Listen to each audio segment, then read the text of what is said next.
Anytime. We welcome everyone to today's hearing on the report of Special Counsel John Durham. The chair now recognizes the gentleman from Alabama to lead us in the pledge.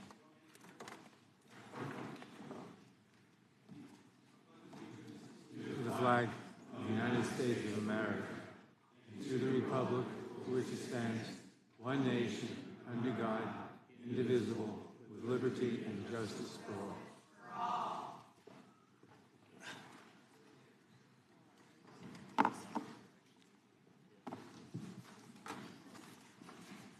Chair is recognized for an opening statement. 3 years ago and 11 months, July 24th, 2019, Bob Mueller sat in this room, in that chair, and told this committee, no collusion, no conspiracy, no coordination between President Trump and Russia. None. What the Democrats say? We don't care. We're going to keep going after President Trump. In fact, they didn't even wait one day. The next day, the phone call between President Trump and President Zelensky became the basis for their impeachment. Republicans said maybe instead of the never-ending attacks on President Trump, maybe the country would be better off if we figured out how the whole false Trump-Russia narrative started. After 2.5 years of the Mueller investigation, 19 lawyers, 40 agents, $30 million, where they found nothing, maybe we should figure out how the whole lie started. And that's exactly what Mr. Durham has done. In his report, he told us how the dossier was funded. He told us who funded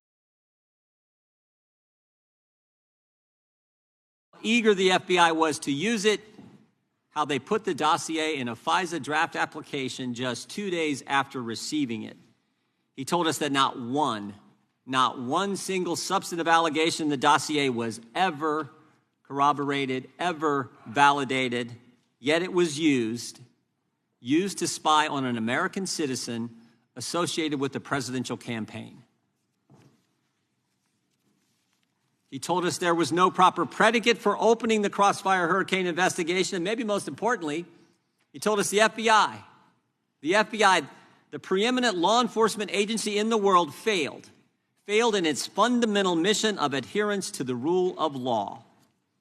And unfortunately, I think once again, the Democrats will say, we don't care. It doesn't matter. We're never going to stop going after President Trump. In fact, 8 days ago, we saw how far they are willing to go with the indictment of President Trump. But frankly, this shouldn't surprise us. They told us their objective. In fact, it was an agent on the case of Crossfire Hurricane who told us what their objective was. We all remember the text message from Peter Strzok where he said, don't worry, we'll stop Trump. It started with the Crossfire Hurricane investigation. Mr. Durham has told us how wrong that was. Now we have an indictment of a former president who's winning in every single poll by his opponent's Justice Department. And in between those two events, we had the Mueller investigation, we had impeachment, we had 51 former intel officials falsely tell us the Biden laptop was Russian disinformation. We had a raid on President Trump's home. And of course, we got Alvin Bragg's ridiculous case in New York. 7 years, nothing has changed. Don't believe me? We interviewed Stephen D'Antuono, former head of the Washington field office when the Trump classified document case began. Mr. D'Antuono told the committee, we interviewed him just 2 weeks ago today. Mr. D'Antuono told the committee that when he asked the Department of Justice, why is there no U.S. attorney assigned to the Trump classified document case? Headquarters said, because we're running it. He suggested the Miami field office should do the raid. Instead of sending the folks from Washington field office down to Miami, have the folks in the Miami field office do it. Headquarters said no. He suggested there shouldn't be a raid. Instead, they should continue to work with President Trump's lawyers. Once again, headquarters said no. Mr. D'Antuono even said, how about when we get there? When we arrive at President Trump's home, we then call his lawyer and we do the search together. Again, headquarters said no. Another interesting fact, the lawyer who turned down Mr. D'Antuono's request happens to be the same person who is alleged to have pressured the attorney representing a Trump employee about a judgeship. Nothing has changed, and frankly, they're never going to stop. 7 years of attacking Trump is scary enough, but what's more frightening, any one of us could be next. In fact, it's already started. Parents at school board meetings are terrorists. Pro-life Catholics are extremists. Even journalists aren't safe. Federal Trade Commission, 13 letters. One of those letters to Twitter said, "Who are the journalists you're talking to?" Think about that. They named 4 people personally.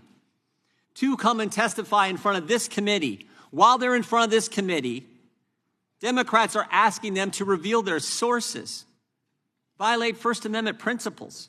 One of them, Matt Taibbi, while he's sitting at that table testifying to the Judiciary Committee, the IRS is knocking on his door. Parents, Catholics, journalists, but guess who gets it the worst? Guess who gets it the worst? Whistleblowers. If you dare come forward and tell Congress what's going on, look out. They will come for you. They will take your clearance. They will take your pay. They'll even take your kids' clothes. Just ask Garrett O'Boyle, who testified in front of this committee as well. Over the next few hours, we're going to hear the facts and details about the whole false Trump-Russian narrative, the Crossfire Hurricane investigation, and hopefully it will help change things at the Department of Justice. But regardless of what the Biden administration and the Garland Justice Department do, I know what Republicans in the House are committed to doing. We will work to dramatically change the FISA law, and we will do everything we can in the appropriations process to stop the federal government from going after the American people. Now recognize the ranking member for an opening statement. Thank you, Mr. Chairman. On June 8th, a grand jury in Miami indicted former President Trump on 37 counts related to his mishandling of extraordinarily sensitive national security information, including information regarding defense and weapons capabilities of both the United States and foreign countries, United States nuclear programs, potential vulnerabilities of the United States and its allies to military attack, and plans for possible retaliation in response to a foreign attack. According to the indictment, the unauthorized disclosure of these classified documents could put at risk the national security of the United States, foreign relations, the safety of the United States military and human sources, and the continued viability of sensitive intelligence collection methods. And indeed, the indictment goes on to describe how the former president made such unauthorized disclosures. Even if you believe, as Chairman Jordan claims, that President Trump has committed no crime, surely we can agree that it is dangerous and profoundly irresponsible to have taken these documents from the White House and left them unsecured in Mar-a-Lago. Don't take just my word for it. Trump's Secretary of Defense, Mark Esper, said that the former president's handling of this information put U.S. service members' lives and our national security at risk. And Trump's hand-picked Attorney General, Bill Barr, with whom I agree on very little, hit the nail on the head when he described the former president's legal troubles as, quote, entirely of his own making. He had no right to these documents. The government tried for over a year, quietly and with respect, to get them back, and he jerked them around. When he faced a subpoena, he didn't raise any legal arguments. He engaged in a course of deceitful conduct. That was a clear crime if those allegations are true, close quote. The former president could have, at any time, for months, simply returned the documents and avoided prosecution. But House Republicans do not want to talk about any of that. They seem incapable of assigning any agency or responsibility to Donald Trump for problems that are Trump's and Trump's alone. Instead, Republicans have planned this hearing and constructed an entire false narrative around this work of Special Counsel Durham in an effort to distract from the former president's legal troubles and mislead the American public. To be clear, the Durham report is by itself a deeply flawed vessel. After 4 years, thousands of employee hours, and more than $6.5 million in taxpayer dollars, Special Counsel Durham failed to uncover any wrongdoing that Justice Department Inspector General Horowitz had not already found in 2019. He brought just 2 cases to trial and lost them both, Both defendants were acquitted in mere hours.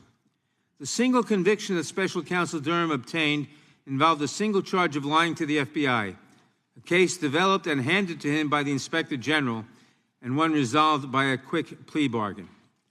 The report itself outlined some fairly glaring investigative missteps. The FBI apparently never even looked at a thumb drive of key evidence related to allegations of contact between the Trump campaign and the Russian government via a Russian cell phone. Nor, says the report, did the FBI ever examine questionable computer contacts between the Trump Organization and Alfa Bank, one of the largest banks in Russia. The report also fails to recommend a single remedial measure that the Justice Department or the FBI might take to address certain process-related concerns, largely because DOJ and FBI have already implemented the changes recommended by the Inspector General 3.5 years ago. Now, I understand that, like the former president, many MAGA Republicans had a lot riding on the Durham investigation. I understand that they might be disappointed with where it landed, but that is no excuse for making things up. First, the Durham report unequivocally concludes that the FBI not only had the evidence to open an investigation into Russian interference in the 2016 election, but actually had an affirmative obligation to investigate ties between the Russian government and the Trump campaign. It is simply not true, as some Republicans have claimed, that the Durham report suggests that there should not have been an investigation. Affirmative obligation. Those are Mr. Durham's words, not mine. Second, the Durham report shows that the FBI began its investigation when an aide to the Trump campaign disclosed in May 2016 that the campaign knew that Russia had thousands of emails that would embarrass Hillary Clinton. The aide bragged about it at a bar. An Australian diplomat who overheard the remark reported it, and the investigation began. It is simply not true, as the most extreme voices in this room have claimed, that the investigation was somehow launched by the Clinton campaign. That particular conspiracy theory is off by several months.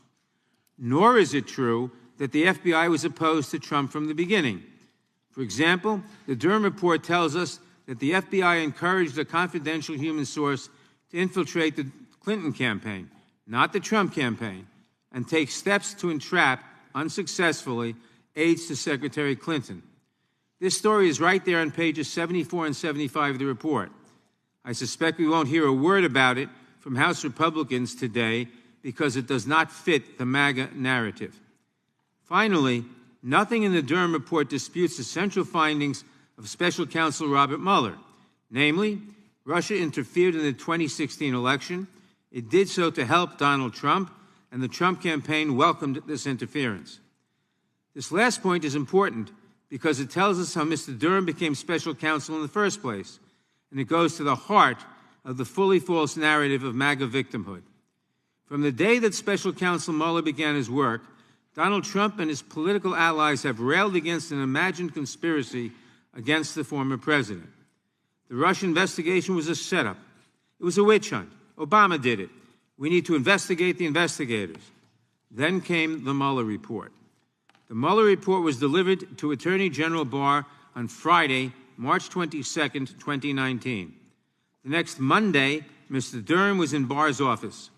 A week later, a colleague emailed Mr. Durham to ask about, quote, the project that Durham and Barr were working on. While we on this committee were fighting to get access to the Mueller report, Mr. Durham was already working on an investigation to undercut its central findings. A few weeks later, the Trump administration announced Mr. Durham's investigation into the investigators. And by August 2019, Mr. Durham and Attorney General Barr were on a plane to Europe, jointly hunting down non-existent evidence of Donald Trump's deep state conspiracy theories. If the duo ever found evidence proving that Donald Trump was right all along, that evidence certainly never made it into the Durham report. It has been alleged, however, that they found evidence implicating the former president in certain financial crimes during their trip. Incidentally, that information, too, is missing from Mr. Durham's final pages. When he could not give Donald Trump evidence of a deep state conspiracy, Mr. Durham gave him the next best thing, a public narrative with Hillary Clinton as the villain. Over the ensuing years, Mr. Durham constructed a flimsy story built on shaky inferences and dog whistles to far-right conspiracy theorists. Although he lost both times, he took a case to trial. By prolonging his investigation, Durham was able to keep Donald Trump's talking points in the news long after Trump left office. With a loose approach to DOJ norms, protecting the reputation of the agency, and a cavalier disregard for the privacy and reputational rights of others, Mr. Durham's investigation operated as headline generator for MAGA Republicans.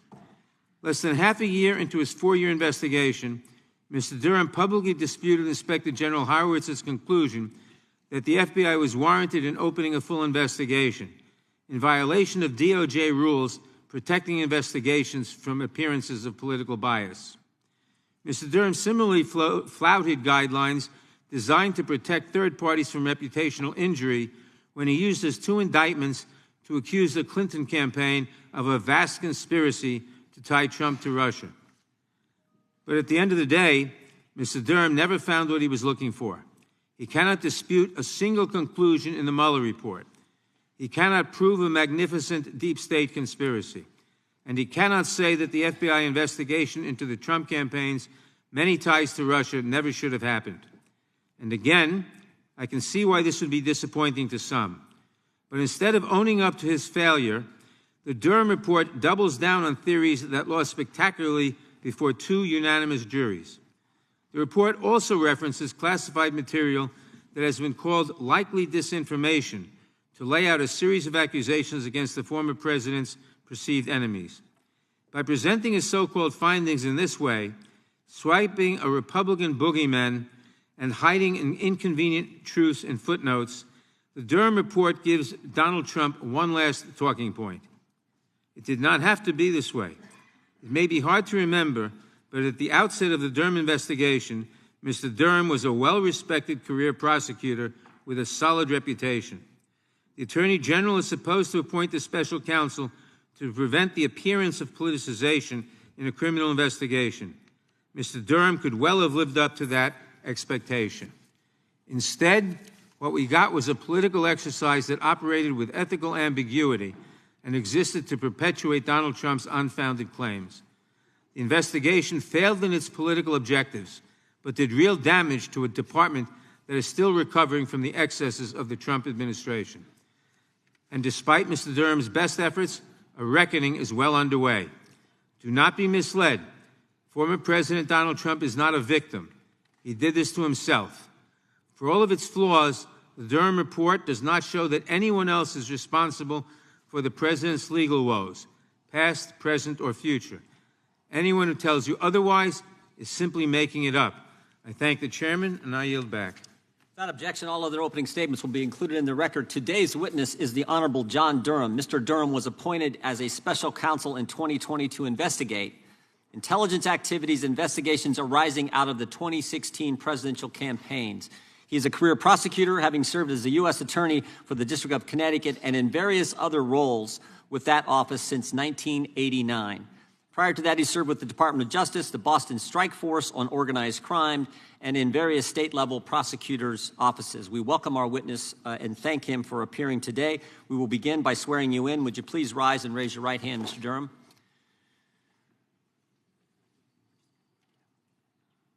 Do you swear or affirm under penalty of perjury that the testimony you're about to give is true and correct to the best of your knowledge, information, and belief, so help you God?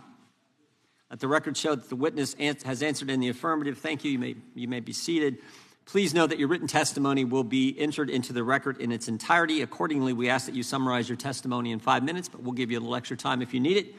Mr. Durham, you may begin. Hit your mic there, Mr. Durham, and just keep it on if you can throughout the day. Is it on? Yep, it's on now. Thank you.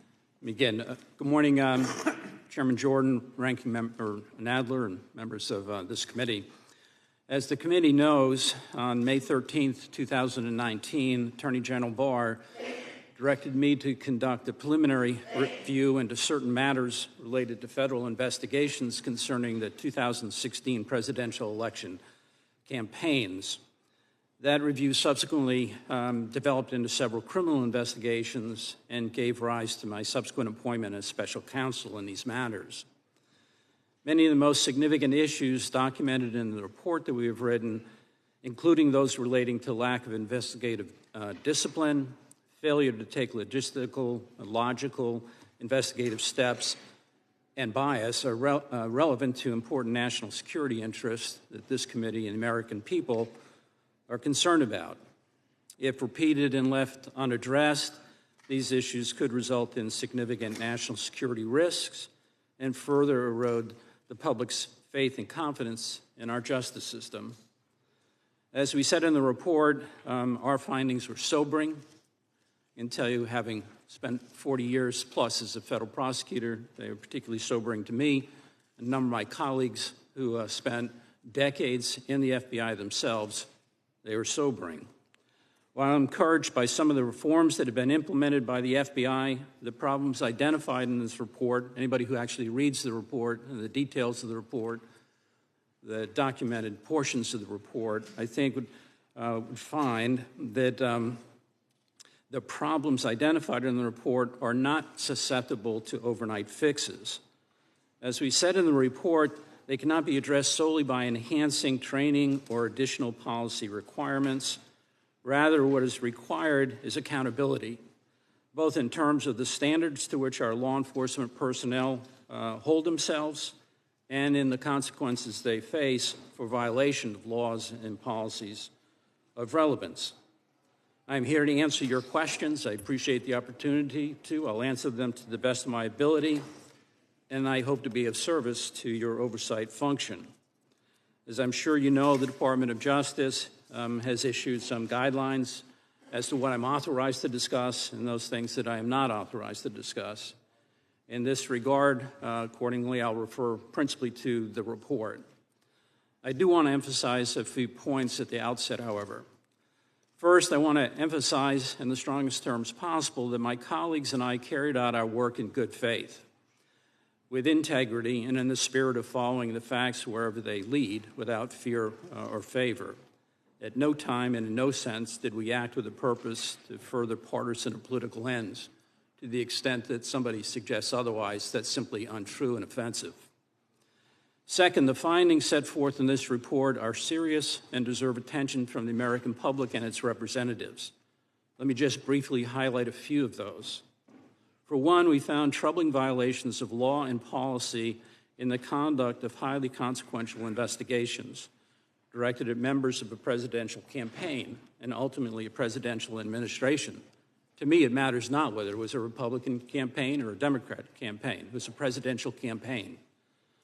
Our team comprised dedicated and experienced prosecutors and law enforcement agents who worked day in and day out through the entire COVID epidemic in the office trying to interview people, all in an effort to try to get to those facts and the ground truth. That such a group of people made these findings. Experienced FBI agents, experienced prosecutors, not people by and large from Washington, but from other parts of the country. The fact that these people made these findings, as reflected in the report, is of concern and should be of concern to any American who cares about our civil liberties, the rule of law, and the just and proportionate application of the law to all of us. Whether we're friends or we're foes, the law ought to apply to everybody in the same way.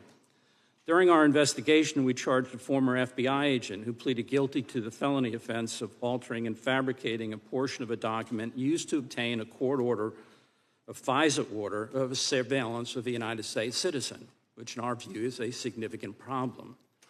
Several of the relevant FISA applications at issue in the Crossfire investigation omitted references to what was clearly relevant and highly exculpatory information that should have been disclosed to the FISA court. Multiple FBI personnel who signed or assisted in preparing renewal applications for that same FISA warrant acknowledged that they did not believe that the target, Mr. Page, was a threat to national security, much less a knowing agent of a foreign power, which is what the law requires. It appears from our investigation that the FBI leadership dismissed those concerns. Another aspect of our findings concerned the FBI's failure to sufficiently scrutinize information it received or to apply the same standards to allegations it received about the Clinton and Trump campaigns. As our report details, the FBI was too willing to accept and use politically funded and uncorroborated opposition research, such as the Steele dossier. The FBI relied on the dossier and FISA applications, knowing that it was likely material originating from a political campaign, a political opponent. It did so even after the President of the United States, the FBI and CIA directors and others received briefings about intelligence suggesting that there was a Clinton campaign plan underway to stir up a scandal tying Trump to Russia. The accuracy of the intelligence was uncertain at the time, but the FBI failed to analyze or even assess the implications of the intelligence in any meaningful way.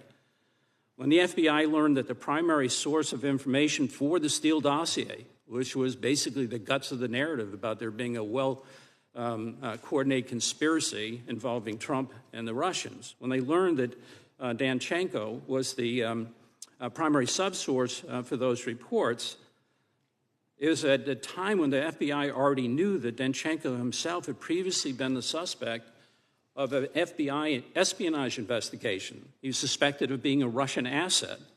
And nonetheless, they signed him up as a paid informant without further investigation of that espionage concern, to say nothing of resolving that espionage matter before using Danchenko and Danchenko's information.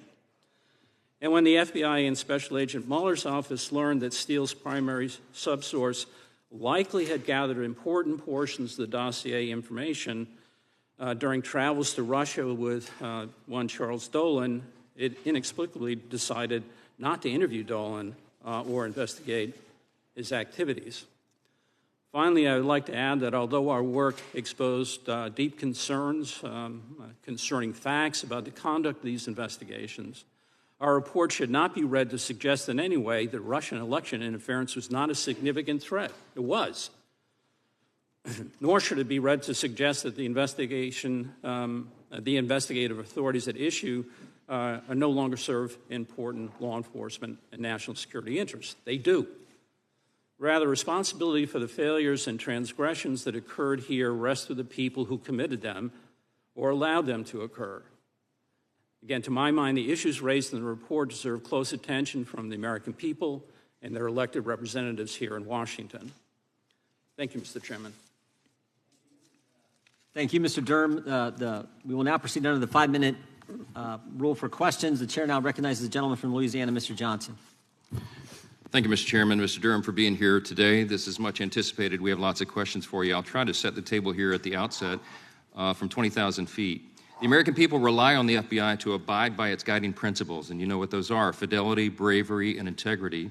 And we rely upon them to uphold the Constitution and protect the American people. Americans deserve and expect from our premier law enforcement agency to apply justice blindly, and that is without political bias or ulterior motives.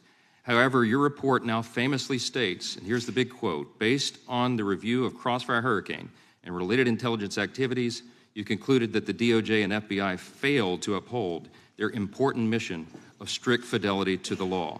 There's no other way to put this. The report illustrates egregious actions on behalf of the FBI that have further eroded faith in our institutions.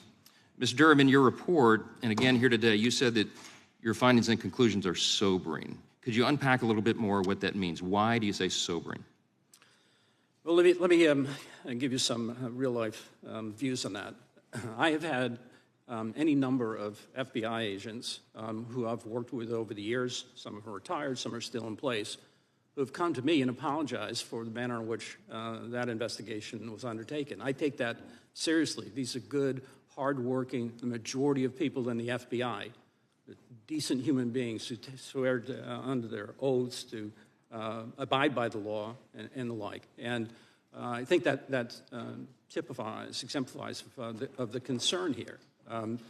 There were investigative activities undertaken or not undertaken here which raise real concerns about whether or not the law was followed, the policies in place of the FBI were followed. You wrote in your report, quote, based on the evidence gathered in the multiple exhaustive and costly federal investigations of these matters, including the instant investigation, neither U.S. law enforcement nor the intelligence community appears to have possessed any actual evidence of collusion in their holdings at the commencement of the Crossfire investigation. To date, has any evidence of collusion between the Trump campaign and Russia ever been uncovered? I mean, there is information, obviously, in the report that was prepared by Director Mueller and whatnot. But as to collusion or conspiracy, I'm not aware of any. And let me stop you. When the FBI opened Crossfire Hurricane, that's the issue at hand, it did not have any information that anyone in the Trump campaign had ever been in contact with Russian intelligence officials. Isn't that right? As we wrote in the report, we talked to the director of the CIA, the deputy director of the CIA, the director of NSA, and people within the FBI, and there was no such information that they had in their holdings at the time they opened Crossfire Hurricane. And you detail, I'm going to go quickly here, I run out of time. You detail how FBI personnel working on FISA applications violated protocols. They were cavalier at best, as you said in your own words, towards accuracy and completeness. Senior FBI personnel displayed a serious lack of analytical rigor towards information that they received, especially information received from politically affiliated persons or entities. And you said, quote, a significant reliance on investigative leads provided or funded by Trump's political opponents were relied upon here. Among the most alarming things that you referred to in the report is the impact of confirmation bias. And you said in your report at page 303, that's defined as, or it stands for, the general proposition that there is a common human tendency, mostly unintentional, for people to accept information and evidence that is consistent with what they believe to be true. But sir, here, this wasn't innocent, unintentional human tendency, was it? It was overt political bias, was it not? Peter Strzok, for example. There are some individuals who clearly expressed a personal bias. It's difficult to get into somebody else's head to see whether they knew it. Unless we have their emails, right? And Peter Strzok, for example, he had pronounced hostile feelings towards President Trump. Everybody knows that. Everybody in the country knows it. So he was in charge of this. He was the Deputy Assistant Director of Counterintelligence, officially opened the investigation at the direction of Deputy FBI Director Andrew McCabe. He said horrible things about President Trump and all of his supporters, by the way. How could we say he did not have political bias? Yeah, I know that it clearly reflects a personal bias that he had. I'll leave it to others and the facts that are set out in the report as to whether that's political bias, personal bias, but there's clearly bias. What we know now is the FBI and the DOJ have been turned into activated political weapons against citizens and even a former president because of their opposing viewpoints, sir. They failed to follow protocols in 2016, and you've suggested new protocols may somehow be affixed to this. How can the American people have confidence that if they didn't follow protocols in 2016, that they will new protocols? And I think that's why I said that in the opening remarks, this is not an easy fix. I mean, it's going to take time to rebuild the public's confidence in the institution. The changes of the forms they have made are certainly changes that are going to guard to some extent against the repeat of what happened in Crossfire Hurricane. I'm out of time. Yield back. Gentleman yields back. The chair now recognizes the gentleman from New York. Mr. Durham, can you pull that microphone real close so everyone can hear what you say there? We appreciate that. Gentleman from New York is recognized. Thank you, Mr. Chairman. Mr. Durham, your report reads like a defense of the Trump campaign and an attack on Hillary Clinton because that's exactly what it is. Donald Trump wanted you to investigate the investigators to show the deep state conspiracy, but you never found one. Instead, you gave him and his MAGA Republicans the next best thing, someone else to blame for Donald Trump's problems. That's why you're here today, because the chairman and his colleagues need someone, anyone, to deflect from the mounting evidence of Trump's misconduct. Let me remind you that Donald Trump was federally indicted on 37 counts for mishandling classified information. 37 counts. That's why you're here today, not because of anything that happened in 2016. Ms. Durham, your investigation cost more than $6.5 million, involved the work of dozens of FBI employees and federal prosecutors, some of whom resigned in protest, and took roughly 4 years to complete. Is that correct? No. It's not correct. No, I mean, there were multiple parts of that. Did it take 4 years to complete? Correct. Okay. And with all these resources and all these people you were sent to help you investigate the investigators, you only filed 3 criminal cases. You only brought 2 cases to trial, correct? Correct. And you lost all the cases you brought to trial, correct? Correct. In fact, 2 juries acquitted your defendants on all charges. And the one conviction that you obtained, the defendant pleaded guilty to a single count that never went to trial, correct? Correct. I will note that in that case, the primary investigative steps were all completed by Inspector General Horowitz. Perhaps you were better when it came to your report. From my reading, your report did not make any specific concrete recommendations to improve DOJ or FBI policies or procedures.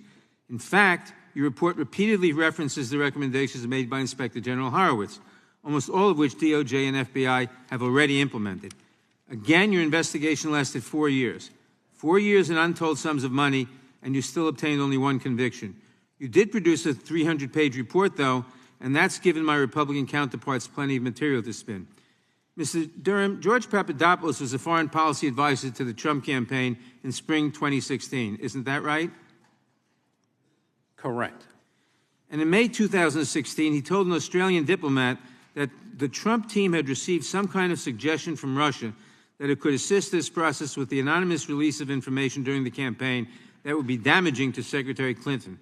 This is a fact that came out during the Mueller investigation, and your investigation found nothing to dispute this fact, correct? There's more detail to that in the report. Did it find anything to dispute this report, to dispute this fact? No. Okay. On page 50 of your report, you wrote that on July 28, 2016, FBI headquarters received the Australian information that formed the basis for the opening of Crossfire Hurricane, correct? Correct. So this fantasy that some MAGA Republicans have created, where the investigation was started for any reason other than a Trump campaign operative bragging to Australian intelligence assets about Russian dirt that would damage Hillary Clinton, is not true. And when the FBI received that information, according to your report, it had not just the predication to investigate. There is no question, you wrote, that the FBI had an affirmative obligation to closely examine the Australian information. Isn't that right? The FBI had an obligation to examine. So that's correct. So the origin of the investigation was not the Steele dossier. It was not Alpha Bank. It was a Trump aide's loose lips about his campaign's advanced view into a hack that had a profound effect on the 2016 election. That information supplied by the Australian government gave the FBI predication to begin an investigation. And I'd like to discuss one more false conclusion about your report that's made its way into the MAGA Republican talking points. Some of my colleagues across the aisle have started calling this the, quote, Russia hoax. It's the theory that Russia did not actually interfere in the 2016 presidential election. That is patently false. In 2017, during the Trump administration, the Director of National Intelligence declassified a report on Russian activity in the 2016 election. You're aware of this report, correct? Correct. And in this report, the intelligence community found that, quote, Russian President Vladimir Putin ordered an influence campaign in 2016 aimed at the U.S. presidential election. Russia's goals were to undermine public faith in the U.S. democratic process, denigrate Secretary Clinton, and harm her electability and potential presidency. We further assess Putin and the Russian government developed a clear preference for President-elect Trump, close quote. You did not dispute that Trump ordered an influence campaign to influence the 2016 election in your report, did you? As I said, there was a real yes or Russian no? threat. No. Okay. Special Counsel Mueller indicted 12 Russian intelligence officers in July 2018. Isn't that right? Correct. The 12 intelligence officers were indicted for attacking the Clinton campaign. On page 55 of your report, you acknowledge that at a press conference in 2016, Donald Trump on camera said, Russia, if you're listening, I hope you're able to find the 30,000 emails that are missing. Is that correct? That's correct. And 2 years later at the Helsinki summit, Trump told the press that he believed Russian President Putin over his own intelligence officials when he told them Russia did not interfere during the 2016 elections season. I see my time has expired. I yield back. Gentlemen, the witness can respond if he chooses to. Chair now recognizes the gentleman from South Carolina, Mr. Fry, for 5 minutes. Thank you, Mr. Chairman. We are here today to provide transparency, finally, to the American people. 7 years ago, the FBI launched Crossfire Hurricane, the left's brazen attempt to keep Donald Trump out of the White House. This federal investigation, funded by the Hillary Clinton campaign, caused Americans to believe that then-candidate Trump was colluding with Russia in order to win the 2016 presidential election. Mr. Durham has spent 4 years investigating this. 480 witnesses, 6 million pages of documents, 190 subpoenas, and executing 7 search warrants. Less than a month ago, he completed this report that instigated a baseless investigation and launched a partisan attack on President Trump despite having no true justification to do this. That was the FBI.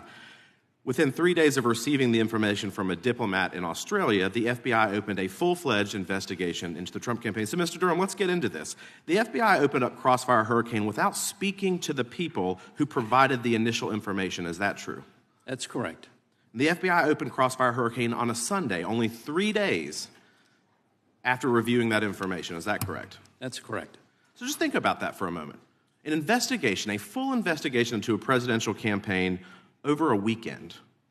Mr. Durham, the FBI opened Crossfire Hurricane without interviewing any of the essential witnesses. Is that true? That's true.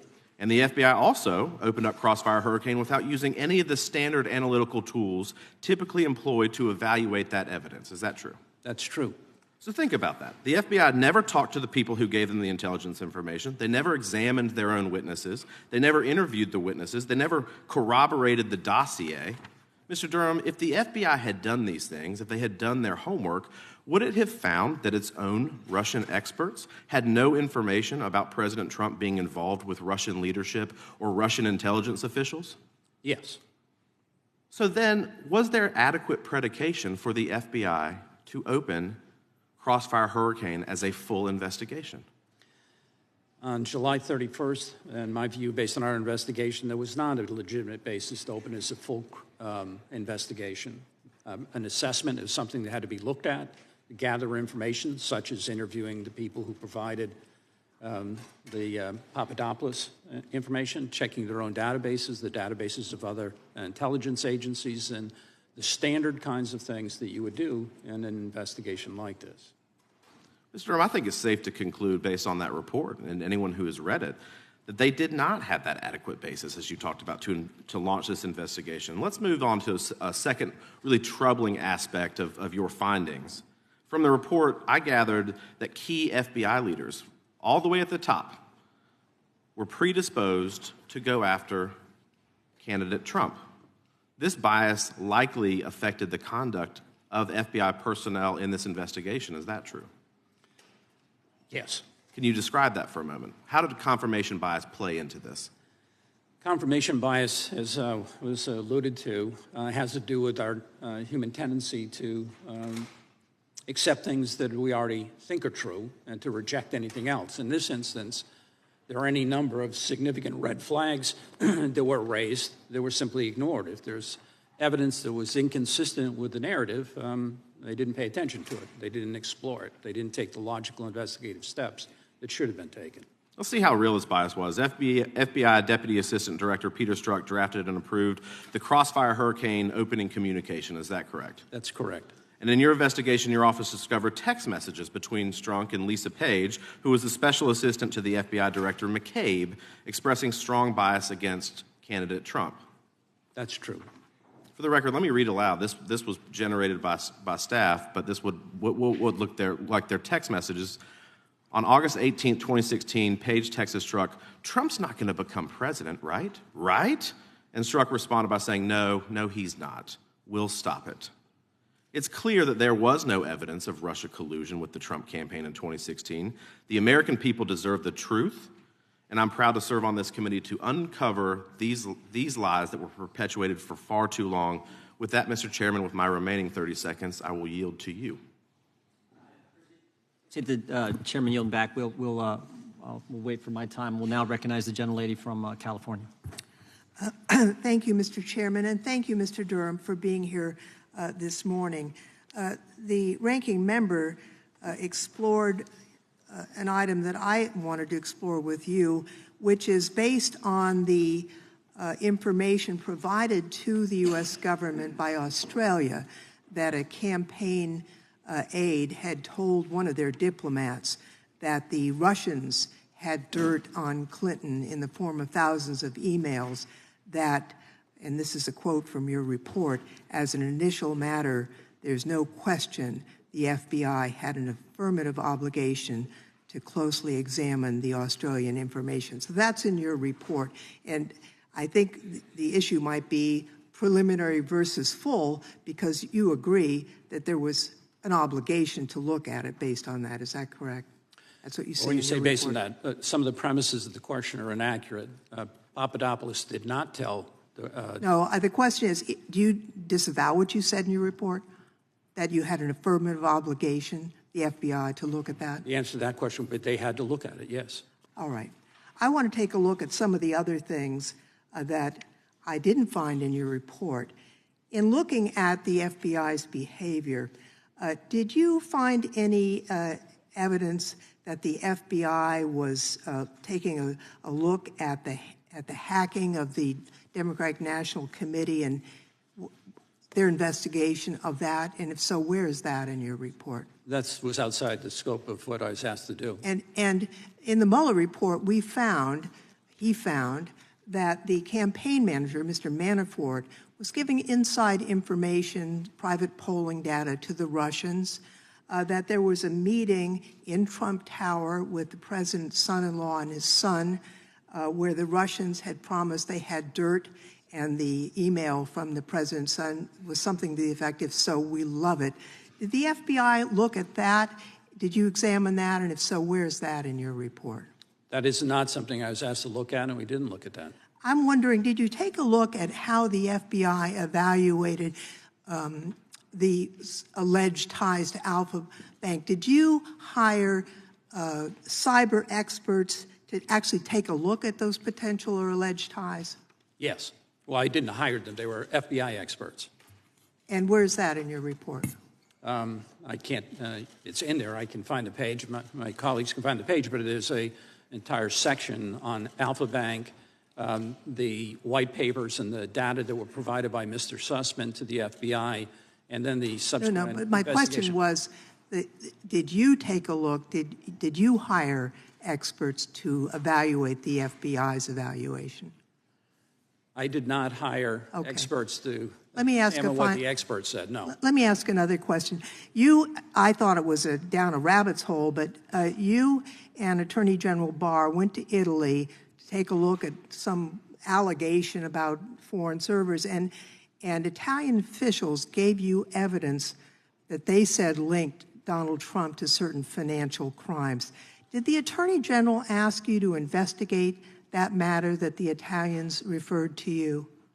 And if so, did you take any investigative steps, and did you file charges, or if not, did you file a declination memo for decision not to charge in this case?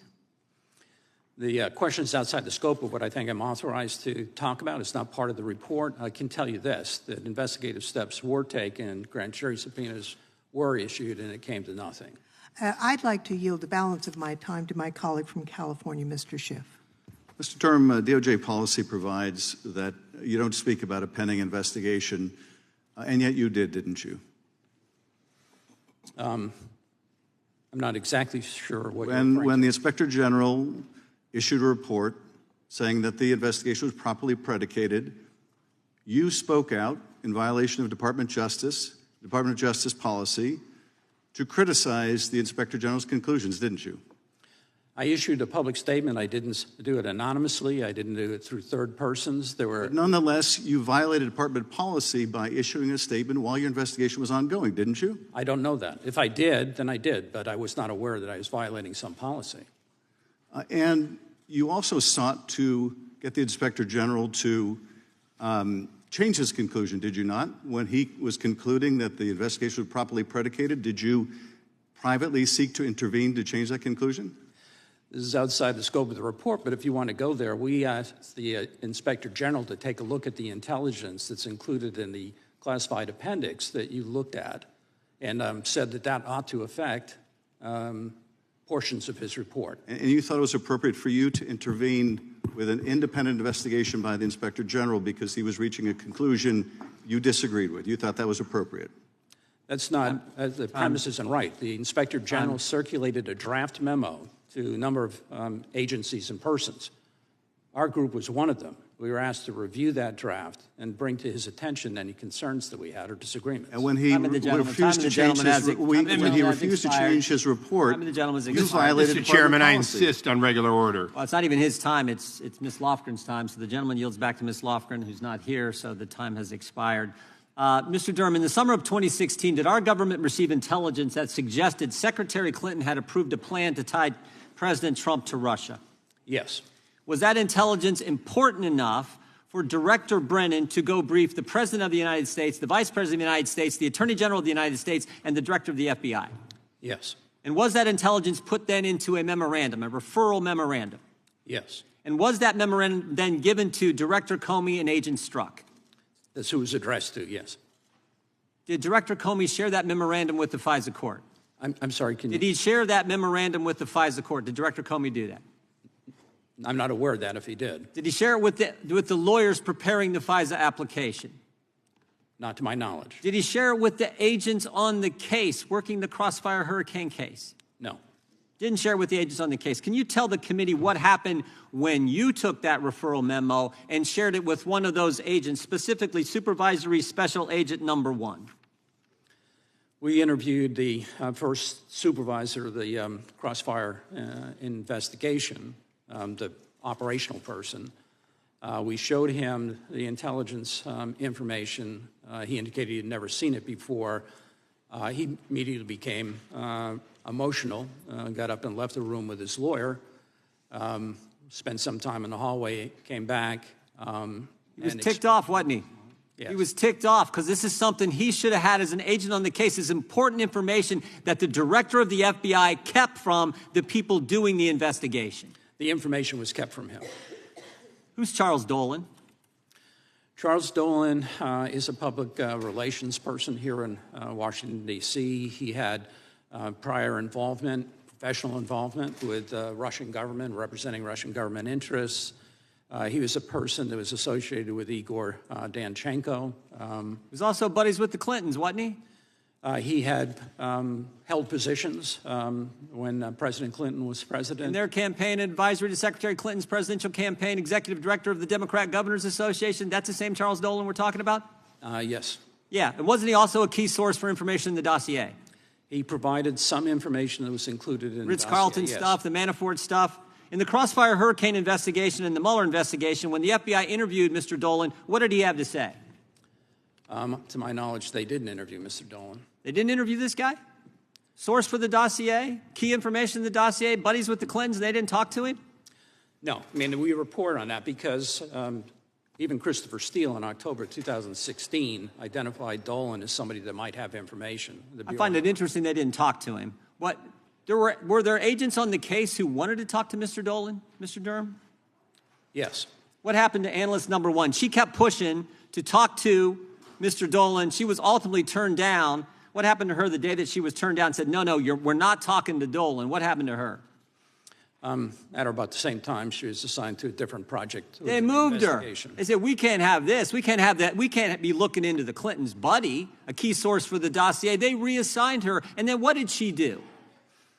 She memorialized it. She entered a memo to the file because she said, at some point the Inspector General is going to want to know this information. I'm going to make sure it's recorded contemporaneously. She put it in the file. It's crazy. They didn't talk to the key source. They kept key intelligence from the investigators. That's how bad this investigation was. But here's the scary part. I don't think anything has changed. The day your report came out, 5 weeks ago, May 15th, you got a letter, Mr. Durham, addressed to you from the General Counsel at the FBI, Mr. Jason Jones, writes you this 6-page letter, and he says, not to worry, everything is fine. It's all been worked out at the FBI. He even says on page 2, he says, had the reforms implemented by current FBI leadership, summarized below, been in place in 2016, failures detailed in your report never would have happened, and he underlines it. He said this would never happen because of the reforms we implemented in 2019 and 2020.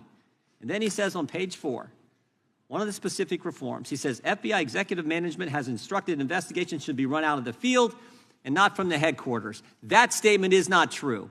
5 weeks ago, the FBI wrote you and said everything has changed when in fact it hasn't, and a statement in there is absolutely false, and we know it's false because 2 weeks ago today, we interviewed Stephen D'Antuono, former head of the Washington field office, Mr. Durham, and here's what he said in his transcript.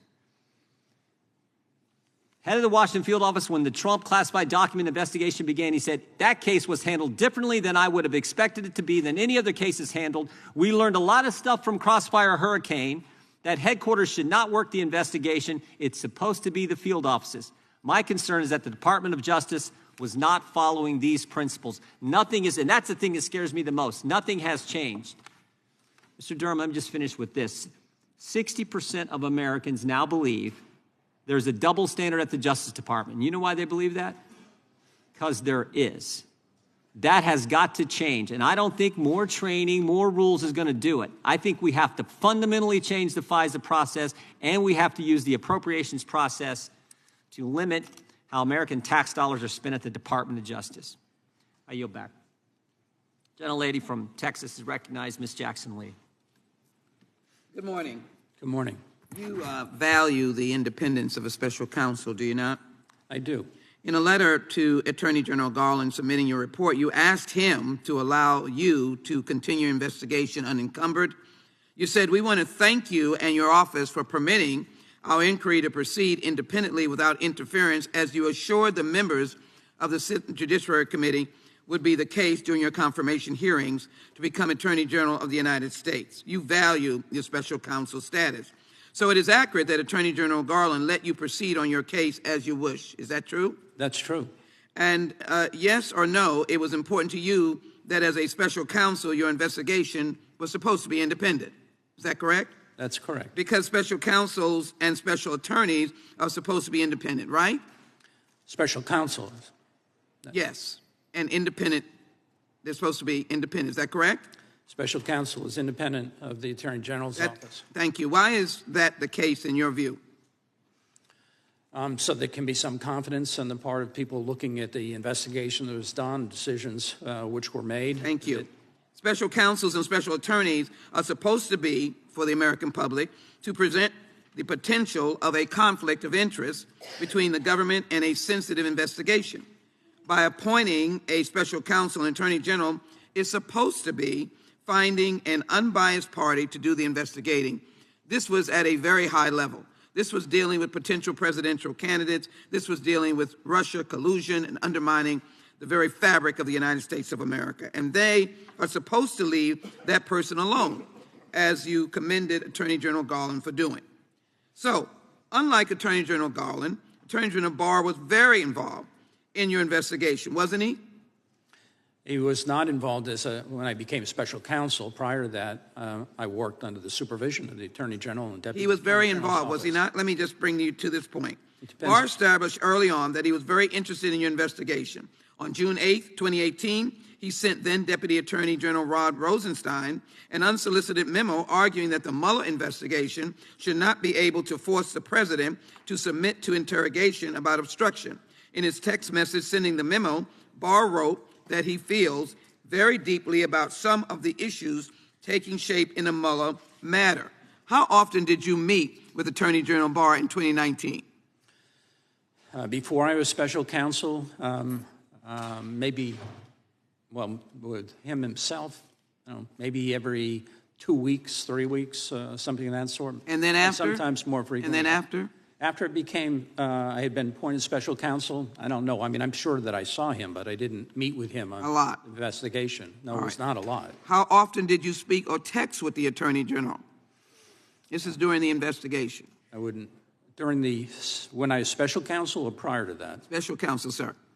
I don't know how many times I texted with him. Right. Well, according to now public records, Barr scheduled at least 18 meetings or calls with you between 2019 March and October 2019. And you and he text messages with each other frequently, didn't you? Text messages. Yeah, I was appointed as special counsel in October. So before that, yeah, there were probably any number of text messages. After that, I don't know. Here are some examples. On August 31, 2019, he sent you a message that said, John strongly suggests that you a lot of interesting things. On February 6, 2020, you text him, sir, just emerging from a skiff. Are you open to a call earlier this morning? On February 14, 2020, Barr texts you, call me when you get a chance. On March 19, 2020, Barr texts, can I call you later?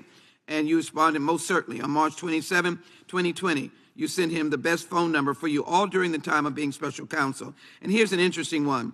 On September 24, 2019, the day that the Speaker Pelosi announced a formal impeachment inquiry into President Trump, Attorney General Barr texts you, call me ASAP, and later that day you text back. Do you have a minute for a quick call, Durham? What was the purpose of this call, Mr. Durham? Were you discussing the impeachment inquiry? I never had any conversation with Attorney General Barr about the impeachment inquiry. Mr. Durham, this is an awful lot of direct interactions with the Attorney General for imposed, supposedly independent counsel prosecutor. During these messages that sound to you like appropriate interactions, do they sound like appropriate interactions between an Attorney General and a prosecutor investigating the administration? Sure. Before I was appointed special counsel, I worked for the Attorney General of the United States. That's who But you supervised subsequently me. became special counsel. I know that. Right. You subsequently became. Not only did you interact with the Attorney General frequently, you also regularly engaged with one of his top deputies, Seth Ducharme. What was your relationship with Mr. Ducharme? Seth Ducharme had been an assistant United States attorney in the Eastern District of New York. He works with one of my sons, who are friends, and he, at the time, was working in the Office of the Attorney General. It seems that rather than having Time an of the gentlelady has independent expired. investigation, there was a lot of interaction between the Attorney General and the gentlelady special has prosecutor, expired. Well, I've which been shows that generous with the time the and will Attorney continue to General do so, was but actively directing your work. I yield back. The gentlelady yields back. I think this is amazing, Mr. Durham. You had 8 text messages with the Attorney General of the United States in 11 months time period. That's amazing. I can't believe that. Mr. Chairman, parliamentary inquiry. The, Whose time is that you were speaking on? that was that time that was yielded to me earlier that I yielded back, I think. That's a select Mr. Chairman, text. that A lot more is than absolutely inappropriate. I was just pointing out something that I think is so Mr. so Chairman, that is ridiculous. not appropriate. And we will go to Mr. Klein for 5 minutes. The gentleman from Virginia, is recognized. Thank you. Mr. Durham, your report is not just sobering, as you stated. It's outrageous and deeply troubling. Can you confirm these several main points that it found? The FBI did not have an adequate basis on which to launch Crossfire Hurricane, correct? That's correct. The FBI failed to examine all available exculpatory evidence, correct? Correct. FBI leadership continued the investigation even when case agents were unable to verify the evidence, correct? That's correct. The FBI did not interview key witnesses in Crossfire Hurricane, correct? Correct. And individuals within the FBI abused their authority under the Foreign Intelligence Surveillance Act, correct? Correct. The FBI immediately opened Crossfire Hurricane as a full counterintelligence investigation. What other options could the FBI have taken rather than immediately opening such an investigation? Attorney General Edward Levy essentially created the guidelines in this area, these 3 divisions of assessments, preliminary, and then full, although they were different names at the time. That has evolved over time and become more particular. In this instance, the information that they had received from Papadopoulos about a suggestion of a suggestion, and not anything about emails, but just a suggestion of a suggestion, was sufficient and would have required the FBI to take a look at, well, what is this about? You open it as an assessment, and then you would analytically go try to collect intelligence that either supports or refutes or explains that information. That's the whole purpose of it. You assess it, and then you can move to a preliminary investigation. And if the evidence bears it out, then you go to a full investigation where you have all the tools available, including the most intrusive physical surveillance and electronic surveillance of U.S. citizens. Here, they just immediately went to open it as a full investigation without ever having talked to the Australians or gathered other evidence. Right, so investigators relied on misstatements by the confidential human source, ignored exculpatory statements made by Papadopoulos in submitting the FICE application to surveil Carter Page, correct? That's correct. Is it true that an FBI employee fabricated this evidence? Can you expand on that fabrication and the reliance to support that FISC application? In connection with one of the extensions, the final extension or renewal of the FICE on Carter Page, one of the agents who had come on board wanted to be certain that there was information that was there information as to whether or not Carter Page had been a source of information to the CIA, and pressed Kevin Kleinsmith in the General Counsel's Office of the FBI on that point. Klein-Smith got a hold of people at another government agency, intelligence agency, on the issue, and that person said that, yes, in the FBI parlance, Carter Page was the source, and put that in writing.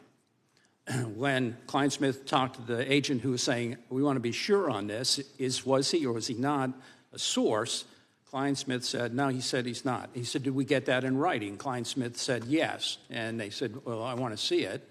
And then Klein-Smith altered the other government agency document to reflect this, to say that Page was not a source, when he in fact was a source. That's the gist of it. What did the investigators mean when they said they hoped the returns on the Carter Page FISA application would, quote, self-corroborate? That is another troublesome thing. The agent they're saying, well, if we can get on surveillance, electronic surveillance of Page, then we'll find out essentially whether we really do have probable cause or not. He would self-corroborate in that sense. Are investigators supposed to corroborate information before or after it's included in a FISA application? Yeah, you have to have that before you intrude in the liberties of American citizens. In fact, the FBI is required to follow its Woods procedures, which the FBI adopted to ensure the accuracy of the information contained in FISA applications, correct? That's correct. And did the FISC ever criticize the FBI's handling of the Page FISA application? Yes. And what were some of those concerns that they raised? Well, ultimately, the FISC issued an order, a memorandum indicating that had the information that was disclosed in the investigation done by Inspector General Horowitz, a very thorough job and a good job and a well-written report. Had they known that, at least the second and third renewal applications would not have established probable cause. And I think the the Department of Justice acknowledges that as well. If the FISC had all of the information that I think is included in this report, I think it's highly doubtful that there would have ever been an application submitted, and if it was submitted, that the FISC would have ever granted that order. Thank you. I yield back. Yields back. The gentleman from Tennessee is recognized. Thank you, Mr. Chair. Mr. Durham, you were appointed by whom? Who recommended you and appointed you? As the special counsel? No, as the U.S. Attorney. As U.S. Attorney. It was President Trump at the time, with 2 Democratic senators from Connecticut supporting the nomination. Mr. Trump appointed you. You believe Mr. Trump has pretty good judgment on people, their abilities, and their character? I'm not going to characterize Mr. Trump or my thoughts about Mr. Trump. Mr. Barr appointed you special counsel, is that correct? That's correct. Mr. Trump has called Mr. Barr a gutless pig, a coward, and a rhino. Which of those is correct? Which isn't? In my experience, none of those are correct. So Mr. Trump isn't that good of an expert on character and judging people. In your opinion, he isn't, because he's none of those. He's not a gutless pig. But Trump says he is. Yeah, that's outside the scope of my report. Also outside the scope of your report, apparently. Also outside of the scope of your report was apparently the meeting at Trump Tower between the Russians and the Trump boys, where they talked about allegedly adoptions, but we know it was really about sanctions. How was that outside of your report? Yeah, I'm sorry, I didn't quite follow that. Meeting at the Trump Tower, Russian attorney came to Trump, and Donald Trump Jr. was just wonderful, wonderful. We love it. We love it. Russian decisions to interact with the Trump campaign and influence the actions of the campaign, allegedly for adoption law, but really for sanctions relief. The FBI came up with that, did they not? A meeting took place at Trump Towers on June 9th. The lure, as I understand it, was that there was derogatory information on Clinton that was going to be provided. They met, and as I believe in a HPSI report, the HPSI report fully laid that out, that the discussion then at Trump Towers was about adoption, not about anything relating to Mrs. Clinton. It was totally about sanctions. You're trying to get rid of the Magnitsky Law. Adoptions is a ruse. Should you not have looked into that and seen what the Russians were wanting in return for that? Because that's the biggest thing Putin wanted at the time, was to get Trump to relieve his people of Magnitsky sanctions. I think that Director Mueller investigated that, and I believe one of your House committees explored that. That was outside the scope of what we were looking at. And it was outside the scope of your authority to look at Klimnik and Manafort meeting and exchanging polling data? Was that out? I'm sorry, I'm not following your Manafort. question. You remember Manafort, the crook that managed the campaign for nothing but got tons of money from different Russian people over the years that y'all pardoned? Mr. Barr later helped him with the commutation or a pardon, I think a pardon. Manafort. I know who Mr. Manafort is. Yeah. He met with Klimnik, and they discussed polling data. You don't know about that? No, that Mr. Klimnik met with a lot of people, including people. He in met the with State Manafort Department. and discussed polling data. Do you not know about that? I'm aware of that. All right. Why did you then not think it was a good idea for you to look into it and see if the FBI wasn't correct in that there was collusion, a connection between Russia and the Trump campaign to elect Trump? My assignment was to look at the conduct of the intelligence community agencies, not to conduct some separate investigation that was done by the House or that's done by the Senate or was done by Director Mueller. You don't think that if the intelligence communities, the FBI, others came up with this information and did good work, that should be part of your balanced report? Yeah, well, I'm not following your question. I apologize. Well, I've tried to follow your report. Mr. Donald Trump Jr. would have called it a nothing burger. Mm-hmm. You got no convictions. You got nothing. It was all set up to hurt the Mueller report, which was correct and was redacted, to hurt the Bidens and to help Trump. And you were a part of it. You have a good reputation. You had a good reputation. That's why the two Democrats supported you. But the longer you hold on to Mr. Barr and this report that Mr. Barr gave you as special counsel, your reputation will be damaged. As everybody's reputation who gets involved with Donald Trump is damaged, he's damaged goods. There's no good dealing with him because you will end up on the bottom of a pyre. I yield back the balance of my time. Sure. Can we presume the gentleman's undecided on how he feels about the former president? Yeah. Gentlemen, the witness can respond. Yeah, my concern about my reputation is with the people who I respect and my family and my Lord. And I'm perfectly comfortable with my reputation with them, sir. Well said. God bless you.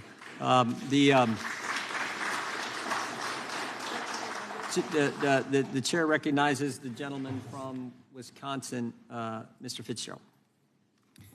Mr. Durham, thank you for being here today. On October 3rd, 2016, the FBI met with Christopher Steele, who confessed to relying heavily on a Russian national living in Washington, D.C. as a subsource.